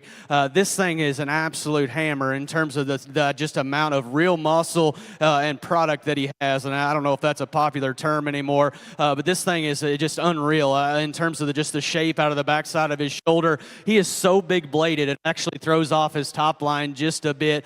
So bold through the center portion of his body. Absolutely giant in terms of his pin set and just the muscularity that he has from behind. And then we compare him to the Barrow in second. He's longer in his cannon bone. He's better in his front foot. He's taller shouldered. He's later mature, and he's longer out of his front end. He's so comfortable. Is he a little in terms of his muscle, like I just mentioned? I think that's a small tree in a large forest, particularly in this breed. I like that one a good deal to go ahead and win. The one in second closely resembles our winner just from a moderation, a body, and mass perspective. Man, he swelled up high. He is awesome out of the backside of his shoulder. His body shape's incredible. This view right here for a lightweight Spot Barrow, I don't care where you're at. That view is very neat. So square and secure and good in that regard when you get right in behind him. Unfortunately, you park him off to the profile here. He's a little softer in his front feet. I read that guy to be a little shorter in his cannon bone and maybe just a little earlier in terms of his maturity. But, man, give credit where credit's due. That looks like a class-winning Spot Barrow, particularly most years just kind of ran into a juggernaut. In 3, I had you a little all over the board, and I'm sure everybody ringside has this one a little all over the board as well. I think in terms of bone, in terms of hair, in terms of skeletal quality, and just not being messed up, that's where this pig kind of just kept working his way up. He's a tall-shouldered Barrow that's still pushed back in his blade and knee. His front foot placement is very good. His length of hip and the way that he utilizes his hind leg is very good out here. He actually looks like a Barrow that you could go ahead and feed up to heavier weights if you're wanting to do that. Obviously, in this situation, compared to those two that precede him, he has to have more, particularly right out of the backside of his shoulder. He gets too plain and nondescript. I'd like to spread him in his hock and his rear foot placement and just give him more He-Man, just power going directly away.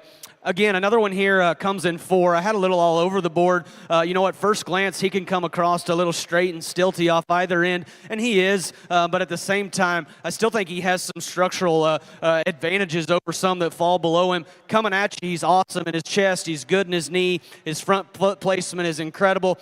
From behind, he's very square and secure in that regard and good in his pastureance. Compositionally awesome. He's a tall-shouldered Barrow that's good looking up front. Again, a little straight in his shoulder. He wants to get a little stab in terms of his hind leg. I'd like to make him rounder in his forerib shape. And most classes, I think that one ranks towards the front. Just kind of ran into some stiff competition today. A good-looking, well-presented Barrow here that's a little bit of a knucklehead for this young man, and that's not why he places on down the line just a bit. I take issue with his hip and hind leg just a bit. He wants to roll up and get a little off there in his ham loin. He's shorter and steeper about his rump and kind of just wants to stab his hind leg. Man, that one's good looking. His skin and hair and presentation is just absolutely incredible. The spread and just hydration job up on the top side of his skeleton is so good. Again, another one there. We could just tweak in an area or two, and that thing can play to go ahead and win this particular class. Young man, or young lady, excuse me, when you came in, I thought this thing is so close to being the champion Spot Barrow at 25 Oklahoma Youth Expo, because if we can fix him about his hip and just the way that he utilizes his hind leg, we're headed to the backdrop, and it's not even close. If we can fix him there, man, he is hard to ignore. Those are big feet. Those are giant limbs. That is a neat, high quality, expensive kind of look from the side, and I mean that in a good way. Still good about his look for one that's that stout. Such a neat pig. He's too short rump. He stabs his hind leg. I just had to draw the line in the sand. I couldn't convince myself he was sound enough structured. On the other end of the spectrum, the 1 in 7's got the build that I'm after. This thing's built like a sports car. His ability to throw his stout mug above his shoulder blade and drive at a comfortable level is so unique. absolutely perfect in his top line, long out of his rump, and knows how to utilize his hind leg with just an incredible amount of athleticism and comfort out here. Unfortunately, young lady, you get behind him, he has to have more muscle, particularly on a stage this big. If we can spread him and just give him more from behind, man, that thing's wicked good. A very stout one here, just a little uglier up front, but man, he is stout, heavy muscled. Young lady does a good job. From there, we fall into a couple that certainly are no slouches. This is a very, very good class. These just didn't have the bells and whistles of those that precede him. Again, took an extra few minutes there. A really neat class, a fun class. Very good one on top. Let's put our hands together for those exhibitors, please.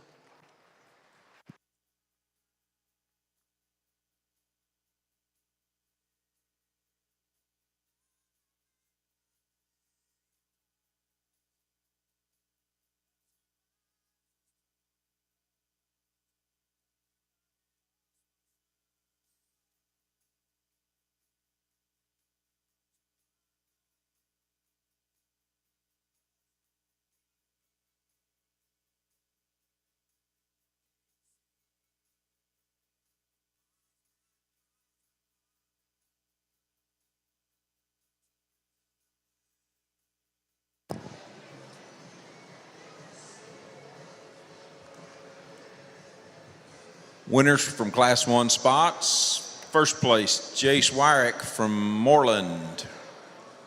Second, Bridger Lott from Hydro. Third, Lindsay Massey from Ninnekal. Fourth, Braxy Sharp from Wacomas. Fifth, Harrison Kinsey from Tecumseh. Sixth, Kinsley Whittington from Tecumseh. Seventh, Bella Gilcrease from Turner. Eighth, Kinsey Crosser from Chattanooga. Ninth, Carson New from Sterling. And 10th, Kelly Bradshaw from Canadian County 4-H. Showmanship winner for the Class 1 spots was Kinsey Crosser from Chattanooga.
Well, welcome back to the pig show here. Unfortunately, Coy Craig's girlfriend won the Duroc, so that has seemed to occupy his time right now instead of hunting pedigrees for us. So, which I understand. So, but we'll go back. The Herefords, we do know the champion reserve for both Gaddis and Jervis. I'm going to assume bred by Jervis, but I don't know that. And that's what we know in that breed. In Class 1 spots, first was J.C. Wyrick. That was a Titan from Jennings. Second was Bridger Lott. Third was Lindsay Massey. Fourth was Broxy Sharp. And fifth was Harrison Kinsey. We're going to try to hunt some of this down. We'll let you know as soon as we get something.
Exhibitors in the ring can be excused.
Well, again, didn't maybe plan on taking a little extra time on the spots, but these are the cards that are dealt, and we're going to make sure to take time where we need to and speed right through it and be as efficient as we can. At the same time, class winner's front feet aren't perfect. Past that, he wins, and it's not even close in this judge's opinion. Balanced, proportional, angles to his skeleton are incredible. He's plenty fresh, plenty stout. A very nice pig to go ahead and win this particular. From there, I think there's some give and take and some cussing and discussing to be had. We'll get into a lot of parts and pieces from there, if you will, and I don't mean that in a bad way because I think there's some very neat kind of animals in this particular drive. Ultimately, I just can't ignore the overwhelming mass and power of this Barrow here to my left. He's going to land in second. Big top, stout-ended. His image from behind is so hard to ignore. He's stout in his mug, big in his chest. He's got big bones. He's got big hair. He's just the EST everywhere in terms of mass and muscle and width and product. Unfortunately, compared to our class winner, you get off to the side of him, he doesn't blend his pieces together quite as well. He's not as attractive or as fresh or as youthful up to the front one-third of his skeleton. He's got a shot more pull. He's got a shot more crest. Man, that thing's got a big, big front foot, a big arm. He's so stout, so bold. Young lady got the most out of him. An interesting pig there to go in second. The problem child lands in third because when this one pokes his head through the gate and comes up the hill, he don't look like a spot. In a good way. That thing is tall-shouldered. He is wild-looking up front. He pulls together an incredible top line just in terms of being dead level. He's so symmetric from the side. He's so good in terms of his profile. He's been dealt with the big feet. He's got the big hair. He has a giant hind leg. Unfortunately, when you get right in behind him, they have to have more muscle than this guy to get any higher in this particular class, and I'd be willing to accept that. If he had a bulletproof hind leg, he wanted to tighten up, pull his hock in, and just become a little more rigid about his rear leg structure, more so as the drive wore on. If we could tweak him and just make one of those things better, man, we're off to the races. His front three quarters, that's what they need to look like for this particular judge. Young lady, I was tempted to tie into your Barrow because I thought, man, you could argue that this is the sound-structured Barrow of the drive that's been accompanied with plenty of foot size, stoutness of feature, hair, and the extras that it takes to win on a big stage. I love this Barrow's comfort level. I love his height to length ratio. His profile is so good, regardless of breed. Again, much like the Barrow, they're directly in front of him. You get behind him, he just has to have more muscle. I did think he was a shot sounder and more flexible than the Barrow ahead of him. I still thought he was flatter, though, in relation to that Barrow ahead of him, just in terms of muscularity, particularly from behind. Again, so good structured, not a tight joint in his body. We just got to give him more muscle. The Barrow coming out next has got the muscularity that we're after. He's shapely up high. He's big pinned and massive. Couldn't get that one to balance quite right from the side, young lady. We need to tie his neck higher on the top side of his shoulder, lengthen him in his rump, make him his hind leg with just more reach and comfort in that regard. A neat pig, though, in terms of look, from a compositional perspective, as good as anything that we have in this particular class. Young man, I had your Barrow a little all over the board because, to be honest, I don't know exactly where he fits. When this thing gets his head up and cooperates and does the right things, I could be tempted to slide him up certainly a place or two. Tall-shouldered, he's got the right kind of length of body. He's accompanied with foot size and stoutness of feature. And even though he's not the most attractive Barrow, I still think he's right from a compositional perspective. I just got to make him more attractive. He's got more crest, and then he needs more jaw to just kind of make that all look right and blend right from the profile. An interesting pig there I just couldn't get quite to piece together well. Again, awesome class. My compliments to all those kiddos. Let's make some noise for them, please.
have results here for Class 2 spots. Winning that class is Ryder Waitman, pig sired by Titan and bred by Loveless. That's the only one we have pedigree information on right now. Second in that class is J.C. Wilson. Third in that class is Rafe Mincer. Fourth would be Kaisley Onan. And fifth, Lake and Pool.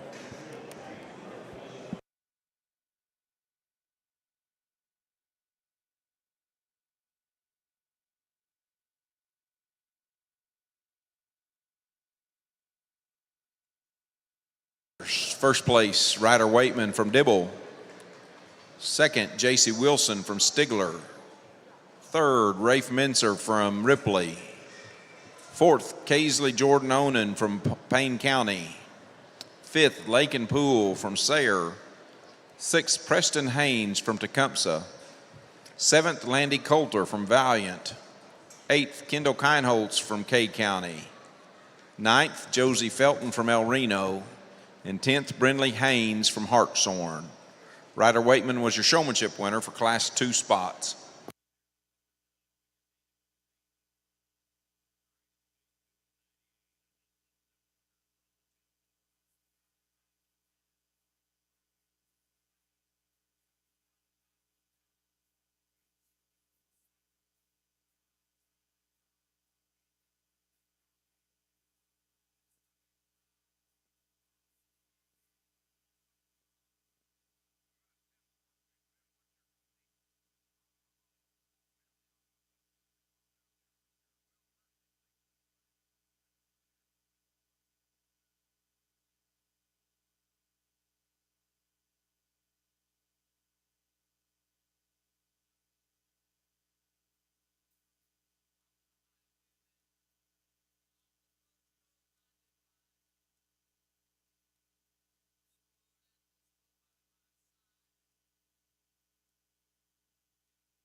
Exhibitors in the ring can be excused.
Preston Pierce, we have something that belongs to you at the announcer stand. Preston Pierce, come see us at the announcer stand.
For those of you that are interested in the gilt sale later on this evening, assuming we're done with the Barrows by that time, and I think it's likely we will be,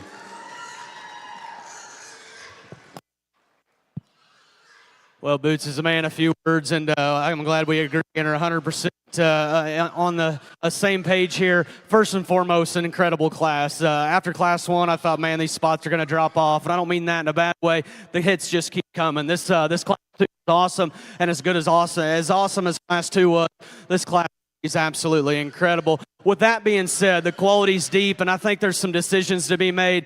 Boots said it's non-negotiable which one wins, and I said, absolutely. The man in front of me is going to win this particular class, and they're all starting to get a little upset, and sometimes we pin back to try to prevent that, and still sometimes they can get a little sour out here. Wide built, square built, so balanced, so proportional, does so many things right. A very nice pig to go ahead and win this particular class. As much as I like that one, if he wasn't here, we'd be ranting and raving about how good this piece of livestock is directly in front of me. He's going to be second in this particular class. Awesome about his look up front. Awesome about his length of just hip out there. He utilizes his hind leg with so much athleticism and bend. So correct in that regard. You compare him to that class winner, he's not as elevated up front. He's not as good in his front foot, and he's not as big in his arm. We didn't see him to be just quite as unique. Man, that's a good-looking spot, Barrow. That's still compositionally correct. So square, so true when you get right in behind him. A really nice pig there in second. Unfortunately, your driving partner there in 3, young man, just doesn't want to cooperate the best. If this one could cooperate just a little bit better, I think he pushes hard in this particular drive. Unfortunately, it kind of throws off his balance and build from the side. Let's talk about the positives first, though. That thing's big-topped. He's stout-ended. He's very, very good at the surface in terms of foot size and stoutness of feature. I absolutely love his height-to-length ratio, and when he cooperates, I think paints a very nice picture from the side.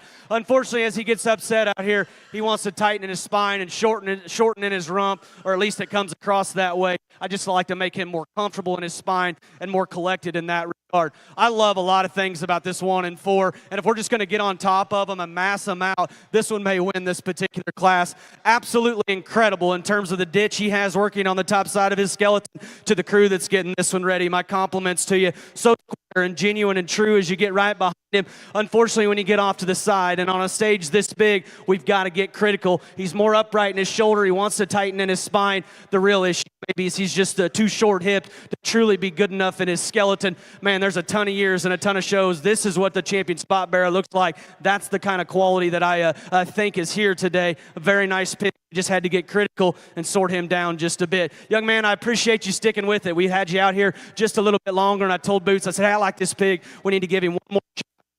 For me, he just wanted to fall apart just a bit in terms of his spine. I didn't think he had the extras in terms of his look and silhouette from the side as those that precede him, but another one that is presented incredible. He's got the big fresh back. His image from behind is so good. Just got to blend him together just a little bit better from the profile. Incredible class. I know we took a little extra time. I want to give credit where credit's due, though. Very good group of hogs. Even better set of kids. Let's make some noise for them, please.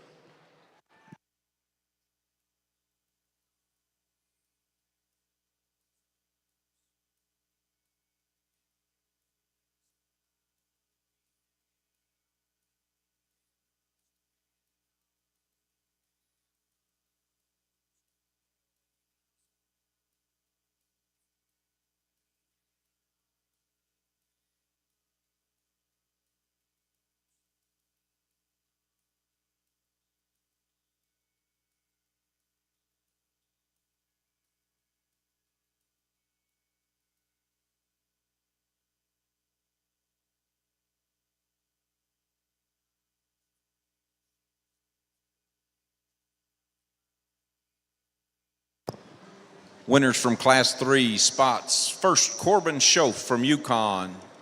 Second, Bradshaw Bunt from Ringwood. Third, Cade Spears from Hartshorn. Fourth, Blair Bear from Hartshorn. Fifth, Slayton Holloway from Woodland. Sixth, Kalen Jarbrough from Duncan. Seventh, Cooper High from Sterling. Eighth, James Urban from Hera. Ninth, Weston Selvage from Morris. And 10th, Tinley Dewald from Moreland.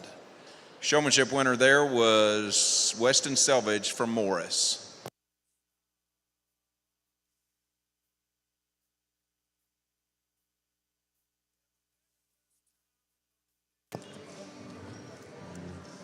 We're ready to set up and show for champion and reserve and several preliminary sale lineup animals in the spot drive. We'll start by introducing our our class winners again.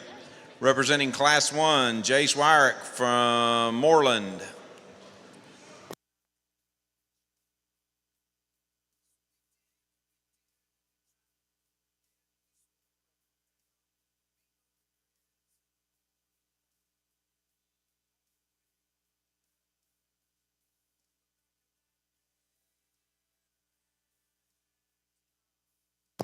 From Class 2, we have Ryder Waitman from Dibble.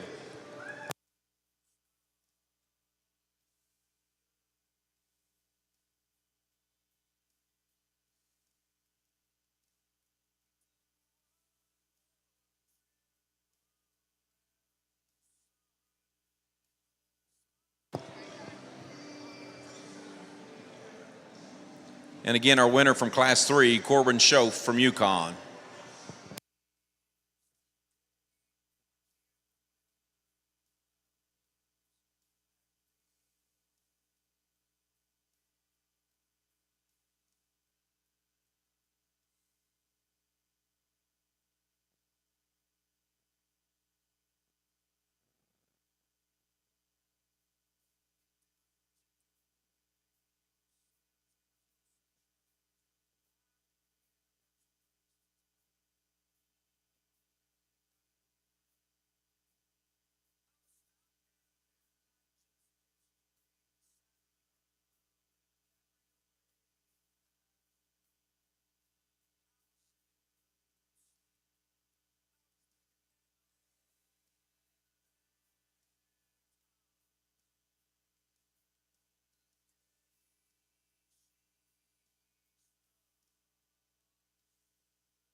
Well, an incredible spot show, and I truly mean that. I'm not here to blow smoke. It's been one of the best breeds that I've ever had the opportunity to judge. And, man, I told Boots, and I wasn't kidding earlier, I said as soon as we get home or I get home, I'm going to ship all my spot sows because I feel like we are that much farther behind you guys here in the state of Oklahoma. I think I pinned back 15 in all three classes. And, man, I was getting critical because I know we don't want this to take all night long and try to be efficient, but at the same time, they kept coming in and they were good, and we dang sure needed to worry about getting the good ones in the pens versus how much time we were taking. With that being said, obviously these spots can get a little grouchy. We absolutely love all three of these, and I truly mean that, but we're in total agreement. There's one that we like just a little bit better. I know those aren't the most detailed reasons ever, but I think he's got just the most and still handles it so comfortably. Young man out of Class 3 is going to be our champion.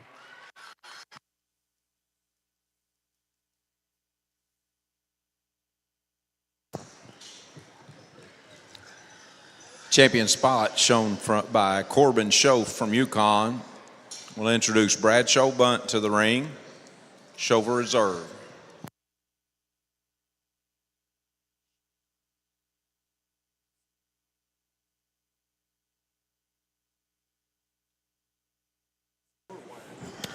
Our champion spot goes to Corbin Schoaf.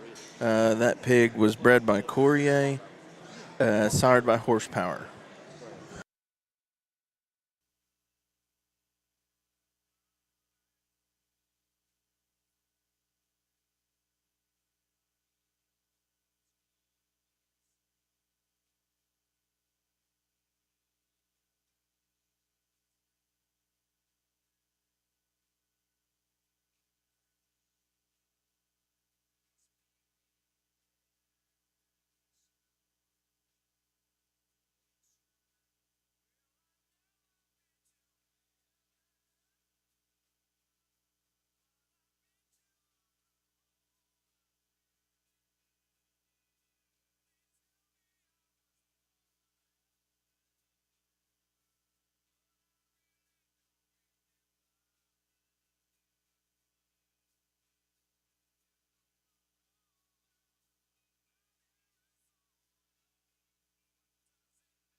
Well, again, quality's been incredible, and sorry for taking just a little extra time and getting these things just a little grouchy, but I want to make sure we're on the same page before we go to the mic. We're in agreement within the pair. There's some give and take, and there's one that I'd like to fix his front feet. I said it earlier, and he comes back out here, and it's still just a bit concerning. At the same time, within the pair, that hog is substantially better, I think, in terms of his uniqueness from the side, from a height to length perspective, from a shoulder height perspective, just from a strength to top line, and just an attractiveness about the set to his hip and hind leg. One I think has the advantage just in terms of looseness of front end skeleton. Obviously, he's more picked up in his pasterns and gets out of his front skeleton. I think it's close. One of them's obviously been driving just a little bit longer, and we're going to try to take that into consideration. I do think there's one that's just a shot more unique. Young man out of Class 2 is going to be our reserve.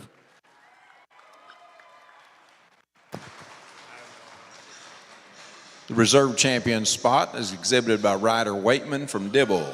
We need J.C. Wilson in the ring. Our reserve champion spot was a winner of Class 2, shown by Ryder Waitman, bred by Loveless Family Farms and sired by Titan.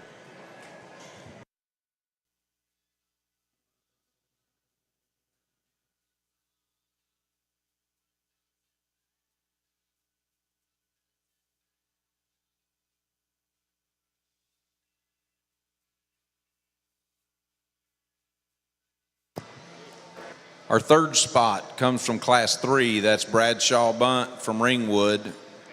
We'll bring Cade Spears to the ring.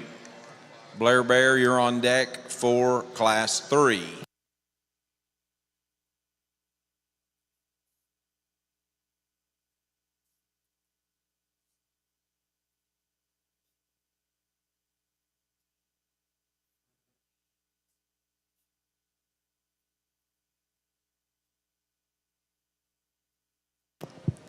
Number 4 comes from Class 1. That's Jace Warwick from Moreland. We need Bridger Lott in the ring. Lindsey Massey, you're on deck for Class 1.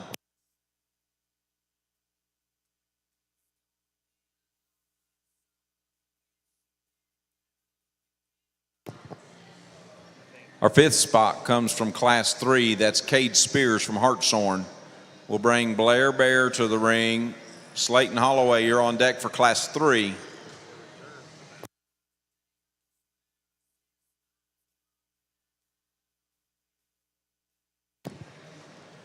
Number 6 comes from Class 3. That's Blair Bear from Hartshorn. We need Slayton Holloway from Woodland in the ring. Kaylin Jarbo, you're on deck for Class 3.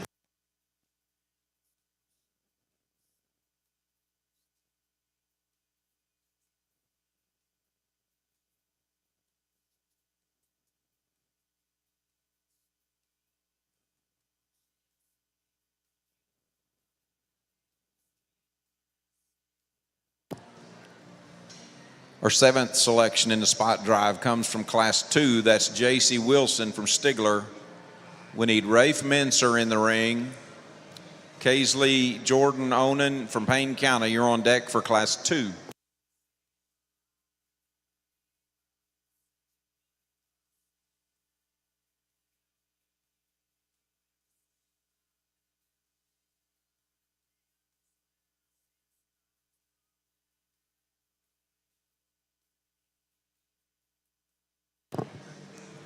Our 8th spot comes from Class 3. That's Slayton Holloway from Woodland. Kaylin Jarbo, we need you in the ring. Cooper High, you're on deck for Class 3.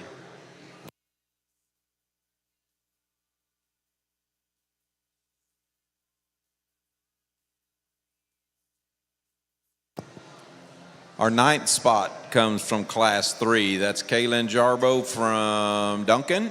We need Cooper High in the ring. James Urban, you're on deck for Class 3.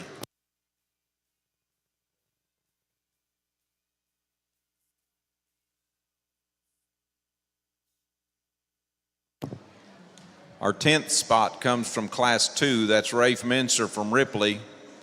We need Kaisley Jordan Onan from Payne County in the ring. Lake and Poole, you're on deck for Class 2.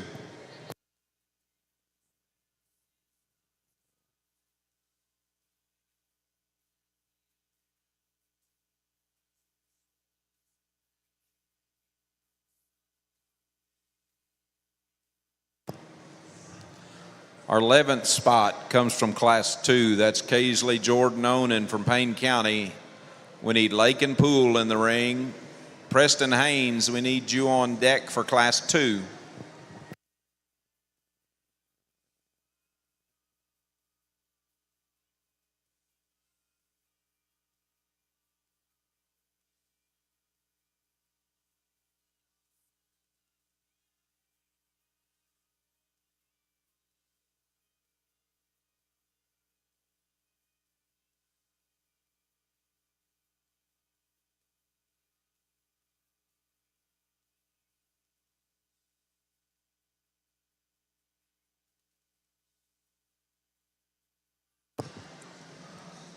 Our 12th spot comes from Class 3. That's Cooper High from Sterling. That'll bring James Urban to the ring. Weston Selvage, you're on deck for Class 3.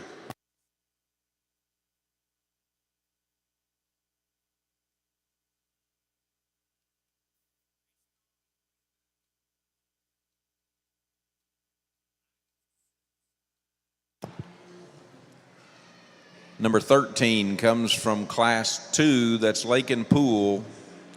We need Preston Haynes in the ring. Landy Coulter, you're on deck for Class 2.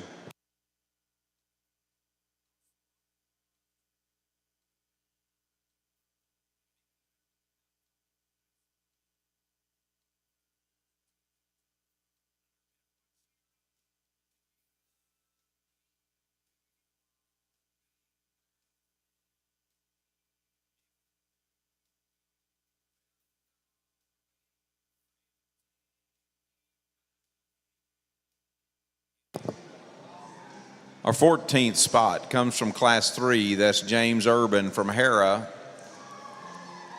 That'll introduce Weston Selvage to the ring.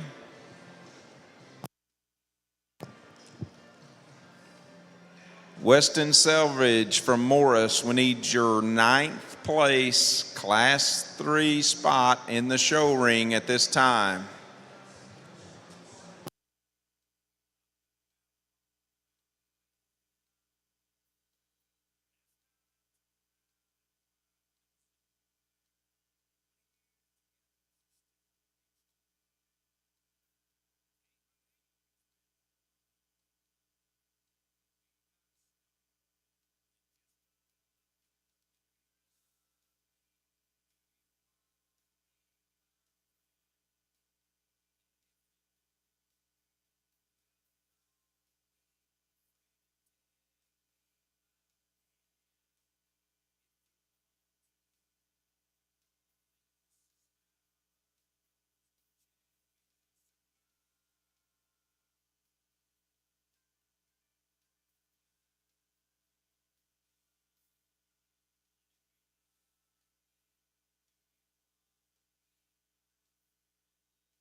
Weston Selvage, Morris FFA, we're waiting on your 9th place Class 3 spot Barrow in the show ring for sale, preliminary sale lineup.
Okay, our 15th and final spot comes from Class 1. That's Bridger Lott from Hydro Eakley. Congratulations to our spot exhibitors.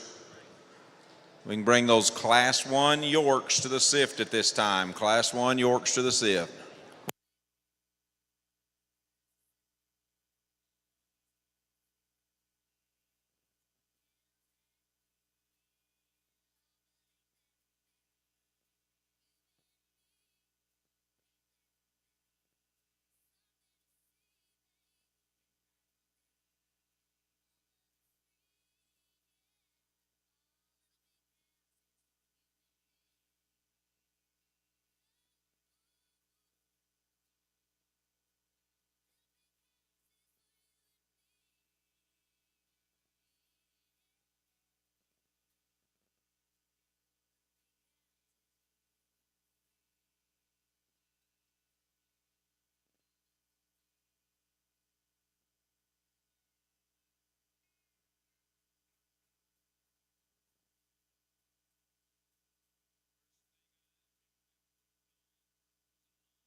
If you're interested in the gilt sale, I started to mention this earlier, interested in the gilt sale later this evening.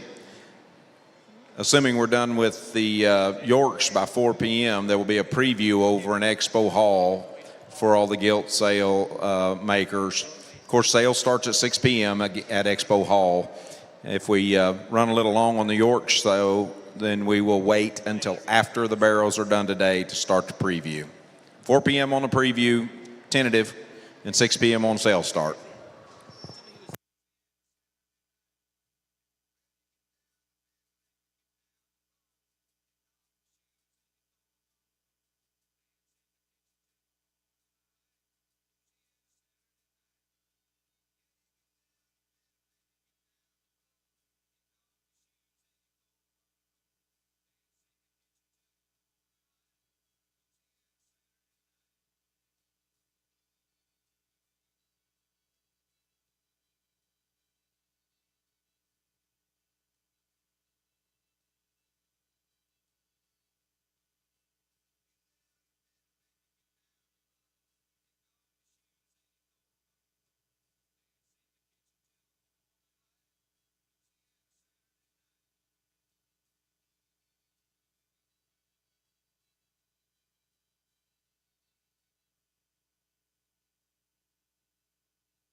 Exhibitors in the ring can be excused.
Well, again, every class is a new hand that's dealt, and in this case, in this judge's opinion, anyway, it sorts pretty fast, I guess, if you will, to a top pair. It's nothing to take away from the others. These two just have the extras that it takes at a show of this magnitude. And I'm not going to say either one of them is perfect, but they look hard to make. They look expensive, and I mean that in a good way. They've got the extras that set them apart and make them unique. Both of them are very neat kind of livestock to evaluate and just get to look at out here. There's one that's just bolder. There's one that's just bigger in terms of his bone. There's one that's just a little more unique, I guess, for lack of better terms. He has a giant hind leg. He has a ginormous tail root that's cranked up there where he needs to be. He's very stout in his mug, yet he's still attractive from the side, and he still blends his pieces very, very accordingly out here. Is he the athlete that we've seen, the best athlete that we've seen all day? Just in terms of picking his hind leg up and driving with some authority, probably not. We could fix him in that regard. We could fix him in his front foot placement. For a lightweight at the Oklahoma Youth Expo, though, that's a very, very, very good pig. High want to go ahead and win this particular class. Young man, I had you winning at one time because I thought I could make the argument that this was a little bigger, more extended version of our class winner that was maybe better in his front foot placement and better about his athleticism as far as his hind leg is concerned. To be honest, I couldn't get that. I couldn't make that case true as we continue to let the livestock drive. This hog too could just utilize his hind leg just a bit better. Perhaps the real issue is he needs to be longer and leveler out of his rump structure. But man, high quality one there. He's got the big fresh back. He's got a neat kind of look. I read that one to be a shot taller shoulder and just better in his front foot placement than our class winner. He too is not just quite as stout. He's not quite as bulky through his center. And again, if we're going to get hard on our class winner for his structural flaws, we got to get hard on the one and second. At the end of the day, both very high quality pigs. Just got to get critical on a stage this big. My compliments to both the exhibitors. Just a very solid, good feeding pig to be in third. And you say, well, if he's the most complete, why can't he win? Because I do think this thing's awesome in his pastern strength. I think he's very square and secure as he drives right away from you. From the profile, he's not maybe the most striking of the class, but I still think he blends his top line, right? His length of hip is actually the best of the initial three. At the same time, he doesn't have the wow factors. He's shorter about his neck. He's more generic about his look. He's more jammed up just through the front 1/3 of his skeleton, particularly in relation to his length of body. That's a good feeding pig, though, that's right on his pasterns. He's adequate, I think, from where he's at from a muscle width and just product perspective. Still good as far as his pasterns, like I said, and his feet and legs are still good. Just kind of ran out of some bells and whistles. The 1 and 4 probably has a few more of those extras, and I know we dug him out of the Dead Sea there, and we're not scared to do that.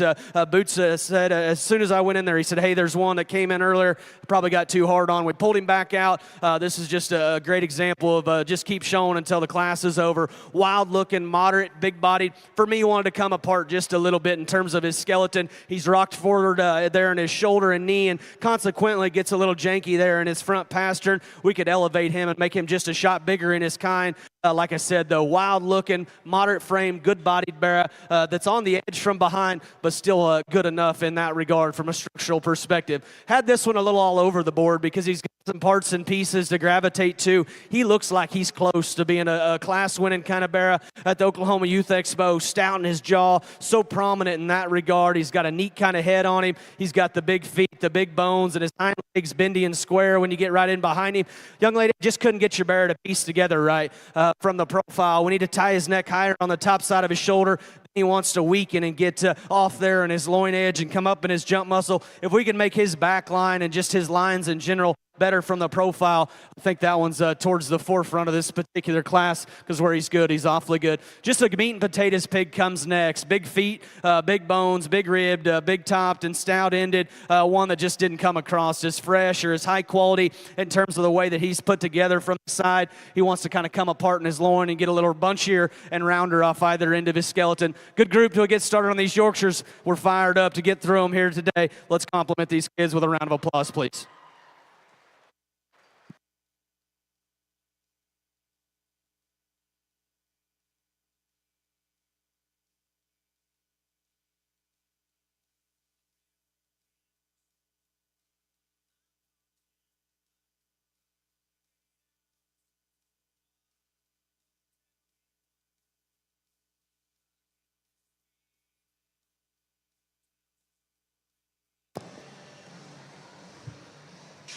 Winners from your first class of York Barrows. First place, Brody Fox from Purcell.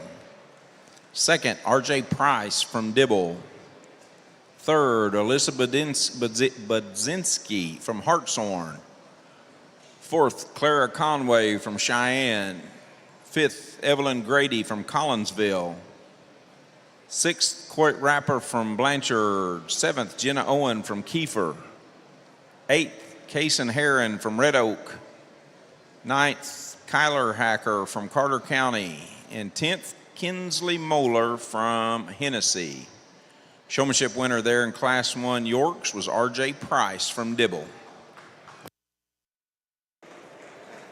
Our Class 1 or York winner there was Brody Fox, pig sired by Ricky Bobby there at 66 Ventures, and then bred by STP Genetics. For those of inquiring minds, that one would have been the grand champion Barrow at the 2025 Oklahoma Bred Swine Expo. Second in that class goes to R.J. Price. We're going to go ahead and get started with our Class 2 Yorks.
Exhibitors in the ring can be excused.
Well, an interesting class, and I'll be honest, this top end probably gets us just difficult to come up with the most logic as I guess I've had the opportunity to do yet today. And man, you guys ringside can nitpick them all, I'm sure, and I'm sure everybody likes them a different way.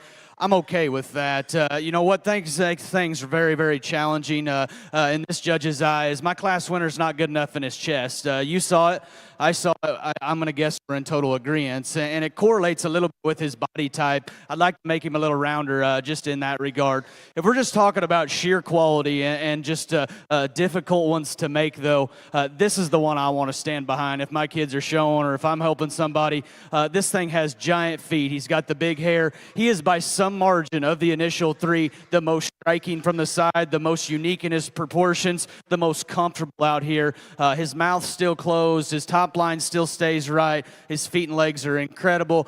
Offers a good amount of shape and expression on the top side of his skeleton. Again, he's not perfect as he comes right at you, and I'd like to give him just more physical feel. I don't know if we're fighting weight or maybe a little health issue or what it may be. If he comes back just a little fresher and fuller, man, I'm going to be excited to see him. Very, very high-quality pig. He hit me hard off the initial get-go. Young man, you got one here, dropped his tail, and I kept giving him a chance, and he finally brought it up. That's not why he's second, but, man, if we're going to start with the positive, this thing's as rolled up and has maybe as much just real muscle as anything we've seen today. He is so incredible out of the backside of his blade and maintains an aggressive turn from there back. His genuine pin width and muscle and stifle shape from behind is just absolutely incredible. I had you winning at one time, young man, and I'm not the guy to wear him out. I hope nobody thinks I do that on purpose, because that's the last thing I want to do is wear a pig out. He just got wore out, young man. That hog just gets starting to give up on you. He's got to motor better out here. He's got to be more comfortable. Holy smokes. So that thing is so stout and still does it in a relatively balanced fashion when you step off to the profile. The unique one, I guess, if you will, or more unique in an area or two than some others, lands in third.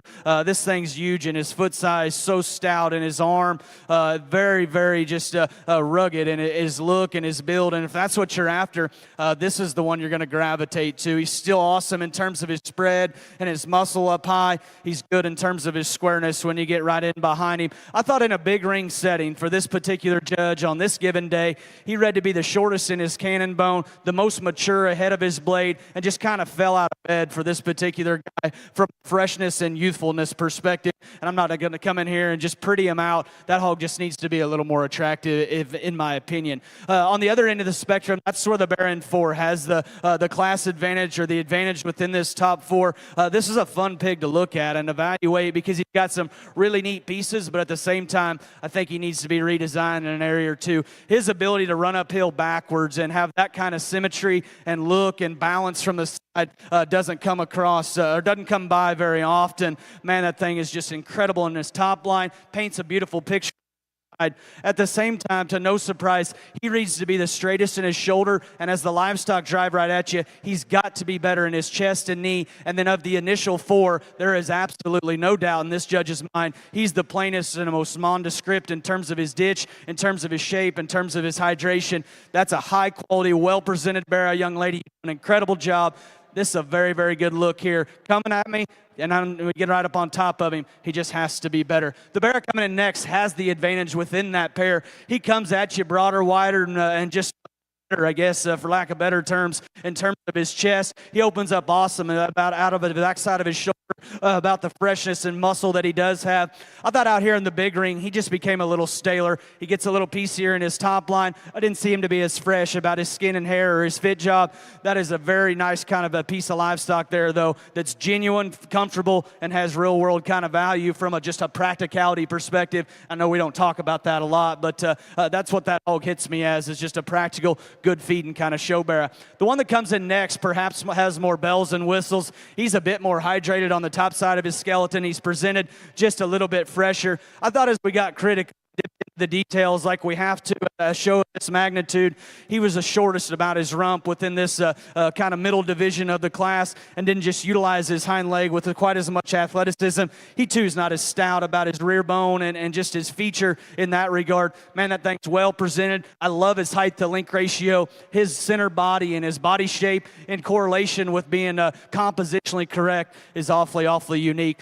Neat looking one comes out next, just gets too flat and rigid from behind. From there we work into some Barrows that maybe are just beginning to show their age, maybe just not as fresh or as sound structure that I'm after. Again, a really good group. Let's make some noise for those kids, please.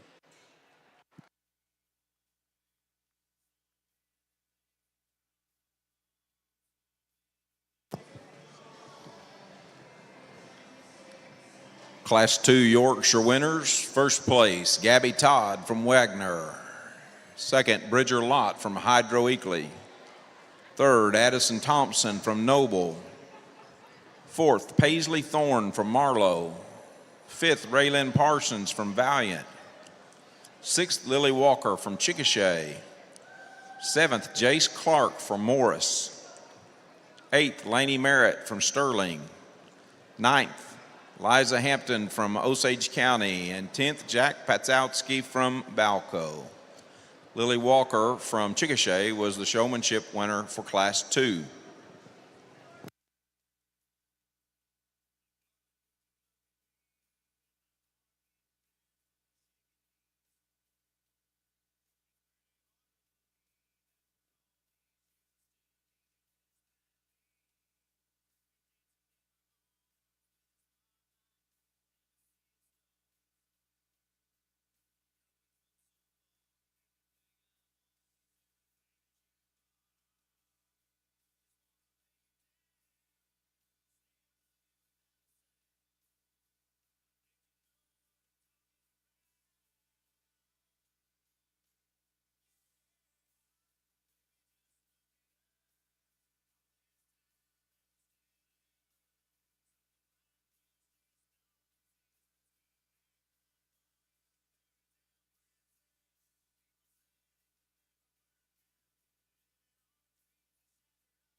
Exhibitors in the ring can be excused.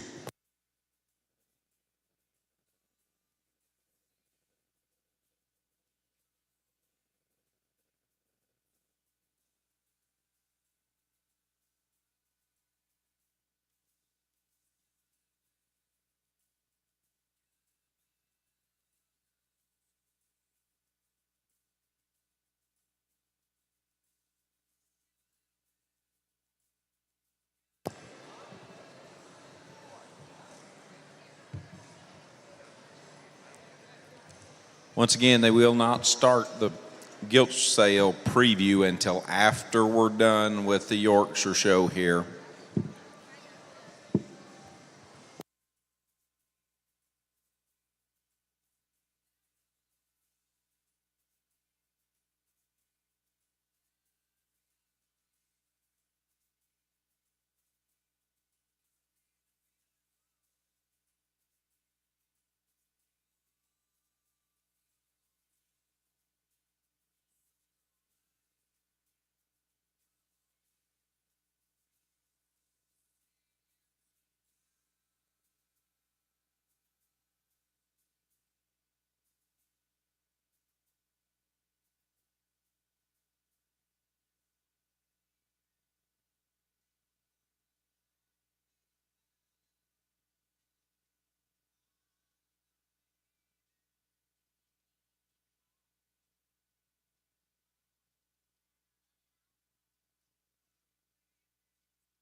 Well, again, it doesn't get any easier, and I think it's easy. Get you a pair of khakis and go judge a show, because it's not. Pigs come in lots of different shapes and sizes, and if we're just being honest, we've got plenty of sows back home. I'd say the same thing about ours. We're in an industry right now where we've got lots of gaping holes and flaws in a particular class. Just weighing out all the options and determining where you're going to draw the line in the sand can be a very, very difficult thing out here when you're sorting these. Me and Boots are in total agreement on the differences that we see amongst these top 4 or 5, all 4 or 5, 6, 7, however deep you want to go. Very, very high quality. Ultimately, the one that we just come back to from a proportionality perspective, a look, a freshness, a youthfulness perspective, and still has plenty and adequate enough in terms of just width, muscle, bone, power. Man, I think this pig is just so high quality from the side. And with what the cards that were dealt, I still think Maine attained his comfort level out here the best. Not necessarily a freak in any one area, just a good solid show pig here to go ahead and win this particular class. My compliments to that exhibitor.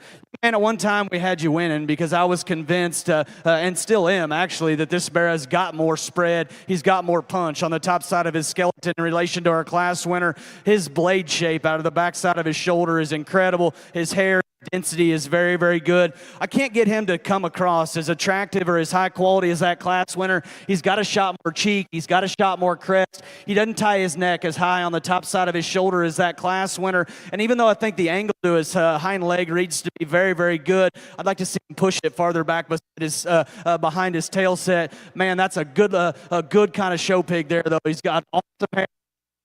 Awesome feature. His spread and dimension and muscle mass he has up high is incredible. And even though I got hard on his silhouette from the side, I still think that's a good, balanced, high-quality kind of show pig. Young lady in 3, we had you winning at one time. I mean, if I'm just going to tell you our thought process, we thought, this one was a class standout in terms of bone, in terms of feature, in terms of one that's short-backed, yet still elegant up front, or elegant enough, I should say, with the cards that are dealt. We didn't see this guy to be quite just as fresh or as youthful, he's beginning to show his age just a bit. I didn't think he was presented quite as well. And then if we're going to get critical on his skeleton, he needs to be longer out of his rump and just take a longer step. That thing is short-backed, wild-looking. He has big feet, big limbs, a really neat kind of pig there to be in 3. We just need to tweak him in an area or two to get him any higher. Again, another pig here that we had a little all over the board, because I think you could make the argument that he's more fault-free and functional and maybe more practical, for lack of better terms. I know that's not a cool term anymore, but more practical maybe than a couple of those that precede him. I do think as you dip in, though, and just study uniqueness on a stage this big, we didn't see him to be near as high quality about his look up front. We'd like to tie his neck higher on the top side of his shoulder, give him just more jawbone and more arm in relation to a couple of those others. And then when you get right in behind him, he wants to set his weight on the outside of his hoof wall. Certainly a functional bear. I'm not trying to say he's not good enough structured, but we could change him there in his rear hoof design. That's a high quality kind of show bear there, though. Young lady's an absolute hammer on the stick. Much like the bear in 3, that's kind of where we read this bear that comes in 5. That thing is a creature in his foot size and feature. He's got the big tail root. He's got the big hair. I like his look up ahead of his blade. Just couldn't get his hip and hind leg to quite do what I want. I remember him coming up the hill, and I thought, if he stays good enough in that regard, that's our class winner. Me and Boots are in total agreement. He wants to sway and swivel from behind, just not what we want in that regard. That's a very, very neat kind of pig there to be in the 5th hole. Same goes for the one coming out next. I think you could make the argument that this guy can slide up. That's an attractive, high-quality, well-presented kind of show bear that paints a neat kind of silhouette from the side. I still think he's more than acceptable where he's at from a compositional and muscle perspective. I didn't think he was quite as massive, though. When you got right in behind him, he too's a little shorter rumped and maybe wants to go east and west just a bit more in relation to a couple of those others. He too is maybe just a shot flatter in his body. Again, I know I'm getting critical, and I hope it don't come across that way. I understand what it takes to get to this point. At the end of the day, push comes to shove. That's a very, very high quality pig. We're just telling you the differences that we see. I love the silhouette and just the quality of the bear that comes in next. Man, he's tall-shouldered. His lines are right. He's attractive. He's good from a compositional perspective.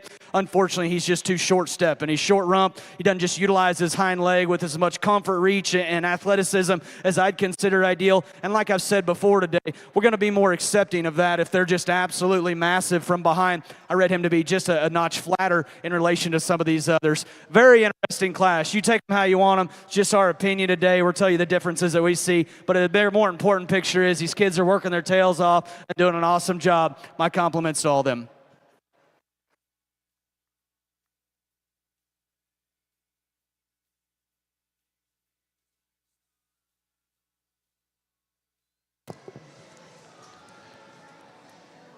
Winners from Class 3, Yorks. First place, Mela Coleman from Medill. Second, Fletcher Inman from Mulhall. Third, Anna Dostal from Manford. Fourth, Madeline Norvell from Amber Pocasset. Fifth, Bailey Weeks from Meeker. Sixth, Kaylee Andrews from Colbert. Seventh, Mac Walker from Chickasha. Eighth, Allie Miner from Comanche. Ninth, Gage Montgomery from Kellyville. And 10th, Wyatt Dodd from Mustang. Wyatt was also the showmanship winner for Class 3.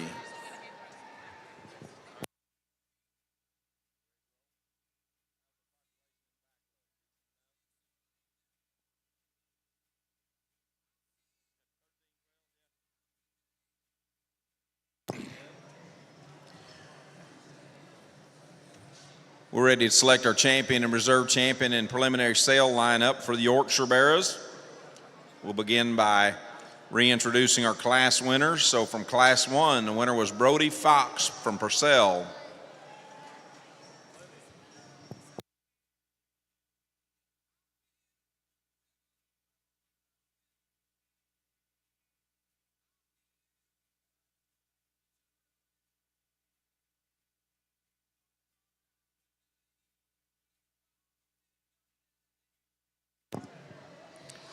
Your Class 2 winner was Gabby Todd from Wagner.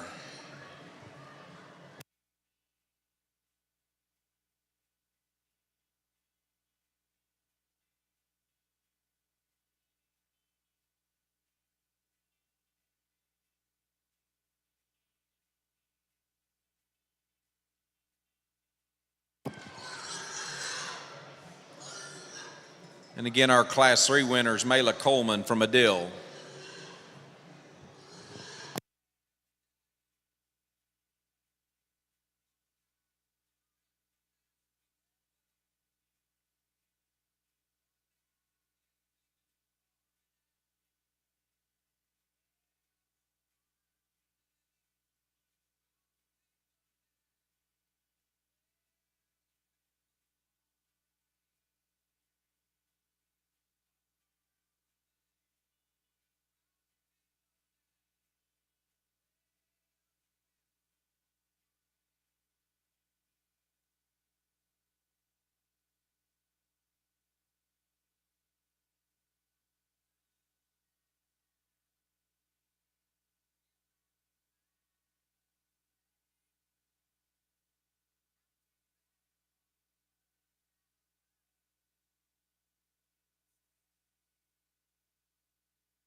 Well, it's been a fun day, and it's been a challenging day, and I'd like to thank Boots and as well as the entire ring crew. I know we got a couple days left. Not going to give too many big speeches when it comes to thanking you guys, but it is a thankless job, and I hope everybody ringside doesn't take this crew at OYE for granted, because they're the best of the best, and I think we got a nice way to end. I think the Yorkshire show was a little rocky road to get here. I don't necessarily mean that from a negativity or quality perspective. There was just every shape and size and type and kind you could ever imagine, and there was there was calls to be made in every single class.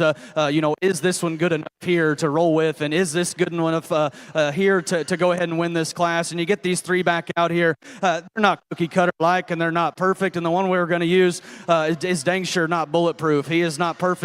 What I will tell you is if you think this is easy, go home and breed your sows and come back and make one better next year, because it's not easy. At the end of the day, these three represent quality livestock, and more importantly, these kids represent kids. Man, these things are fit good. They're dressed right. They're fitted incredibly well. They're hydrated.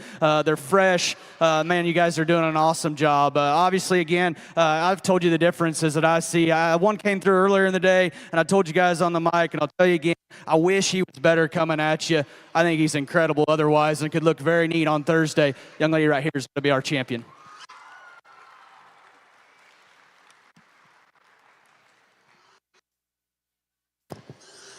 Champion Yorkshire is shown by Gabby Todd from Wagner. We'll bring Bridger Lott to the ring, show for reserve.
Well, things don't get any easier, and again, it's all about weighing them out and weighing out your options and deciding what you're willing to accept. And again, I hope it don't come across negative saying that. We just do this for a living, and we understand, what it takes to get to this point. We took a little extra time, but at the same time, when we leave, we want to make sure there's no stone left unturned. I said in that particular class, this thing was a he-man, and just so bold, so massive, so stout, so big-legged. In that particular class, he obviously wasn't as high quality up through the front one-third of his skeleton, just not as fresh about his front one-third, not as attractive or as unique about his silhouette from the side. That one may be as burly, as opened up, and as stout as anything we saw within the Yorkshire division. Is he good enough just in terms of his look, freshness, and then like I said in that class, he wanted to tighten up and get just a little restricted in that regard. The other pig that's into contentions is the pig here in front of me, and that's nothing to take away from the lightweight. He's just wanting to get a little tight out here. Within this pair of bigger pigs out here, that's probably more my speed in terms of jaw, in terms of look, in terms of youthfulness. He better follows our winner, and like I've said so many times, that doesn't necessarily matter. They don't have to look like each other. That one does follow our winner, though. I think just from a youthfulness, attractiveness perspective, I love just his bend to his hind leg. He gets a little rounder out of his rump, and like we said earlier, he's not as busted open coming right at you maybe, or as round in his body shape in relation generation to another out here. I think that's a high quality show barrow, though, that's maintained comfort level, maintained his freshness out here. We like that one to be our reserve grand.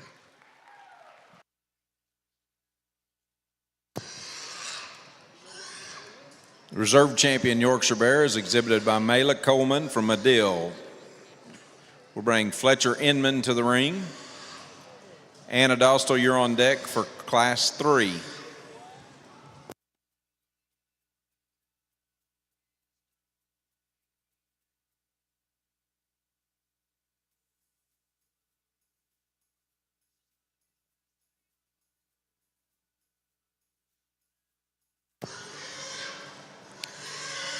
Our third York comes from Class 2. That's Bridger Lott from Hydro. We need Addison Thompson in the ring. Paisley Thorne, you're on deck for Class 2.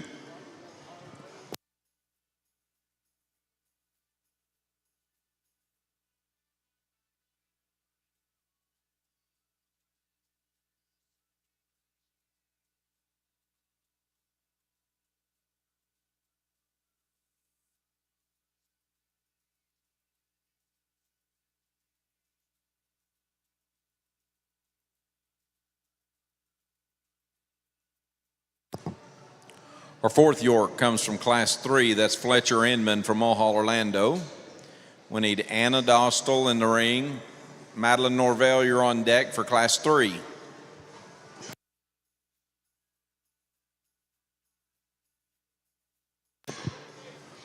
Our fifth York comes from Class 2. That's Addison Thompson from Noble. We need Paisley Thorne in the ring.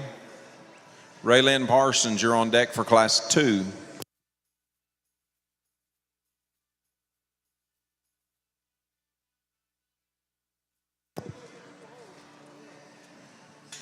Our sixth York comes from Class 1. That's Brody Fox from Purcell. We need R.J. Price in the ring. Alyssa Budzinski from Hartshorn, you're on deck in Class 1.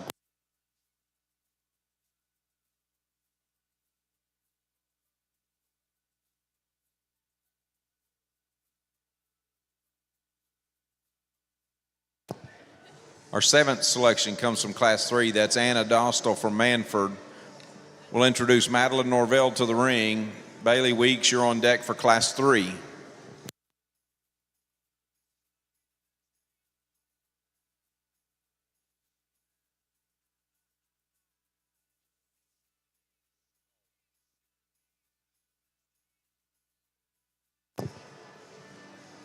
Our eighth selection comes from Class 3. That's Madeline Norvell from Amber Pocasset. We need Bailey Weeks in the ring. Kaylee Andrews, you're on deck for Class 3.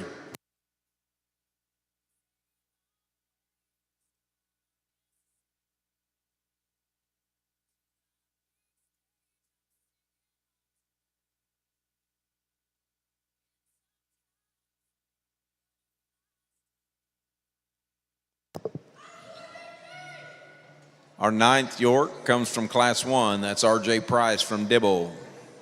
We'll introduce Alyssa Budzinski to the ring. Clara Conway, you're on deck for Class 1.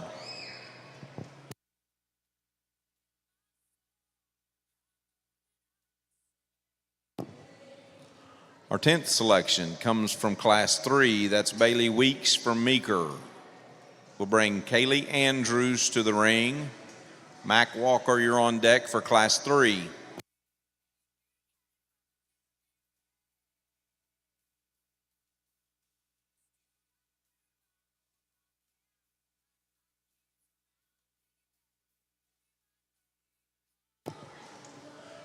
Our 11th York comes from Class 2. That's Paisley Thorne from Marlowe. And then Raylyn Parsons in the ring. Lily Walker, you're on deck for Class 2.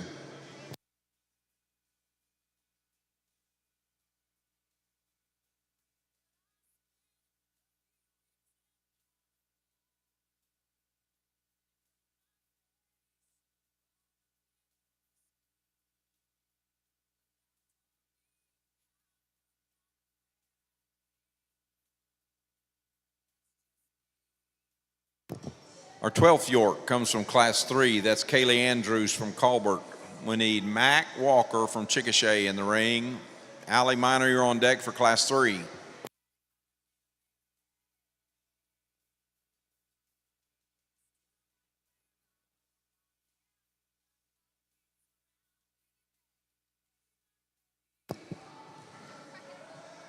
Our 13th York comes from Class 2. That's Raylyn Parsons from Valiant. We need Lily Walker in the ring. Jace Clark, you're on deck for Class 2.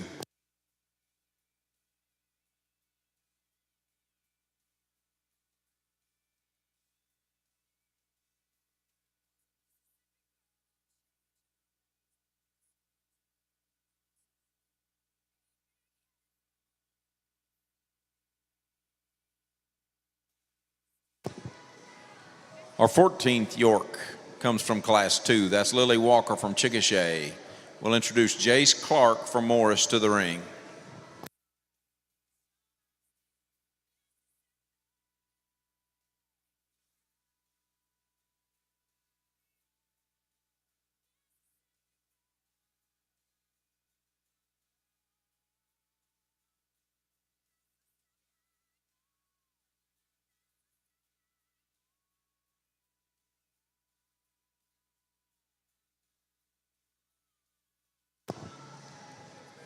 Our 15th and final selection in the Yorkshire Drive comes from Class 3. That's Mac Walker from Chickasha. Congratulations to all of our Yorkshire exhibitors and all of our exhibitors today. We will see you bright and early in the morning at 8 a.m. with our Class 1 Chester Barrows.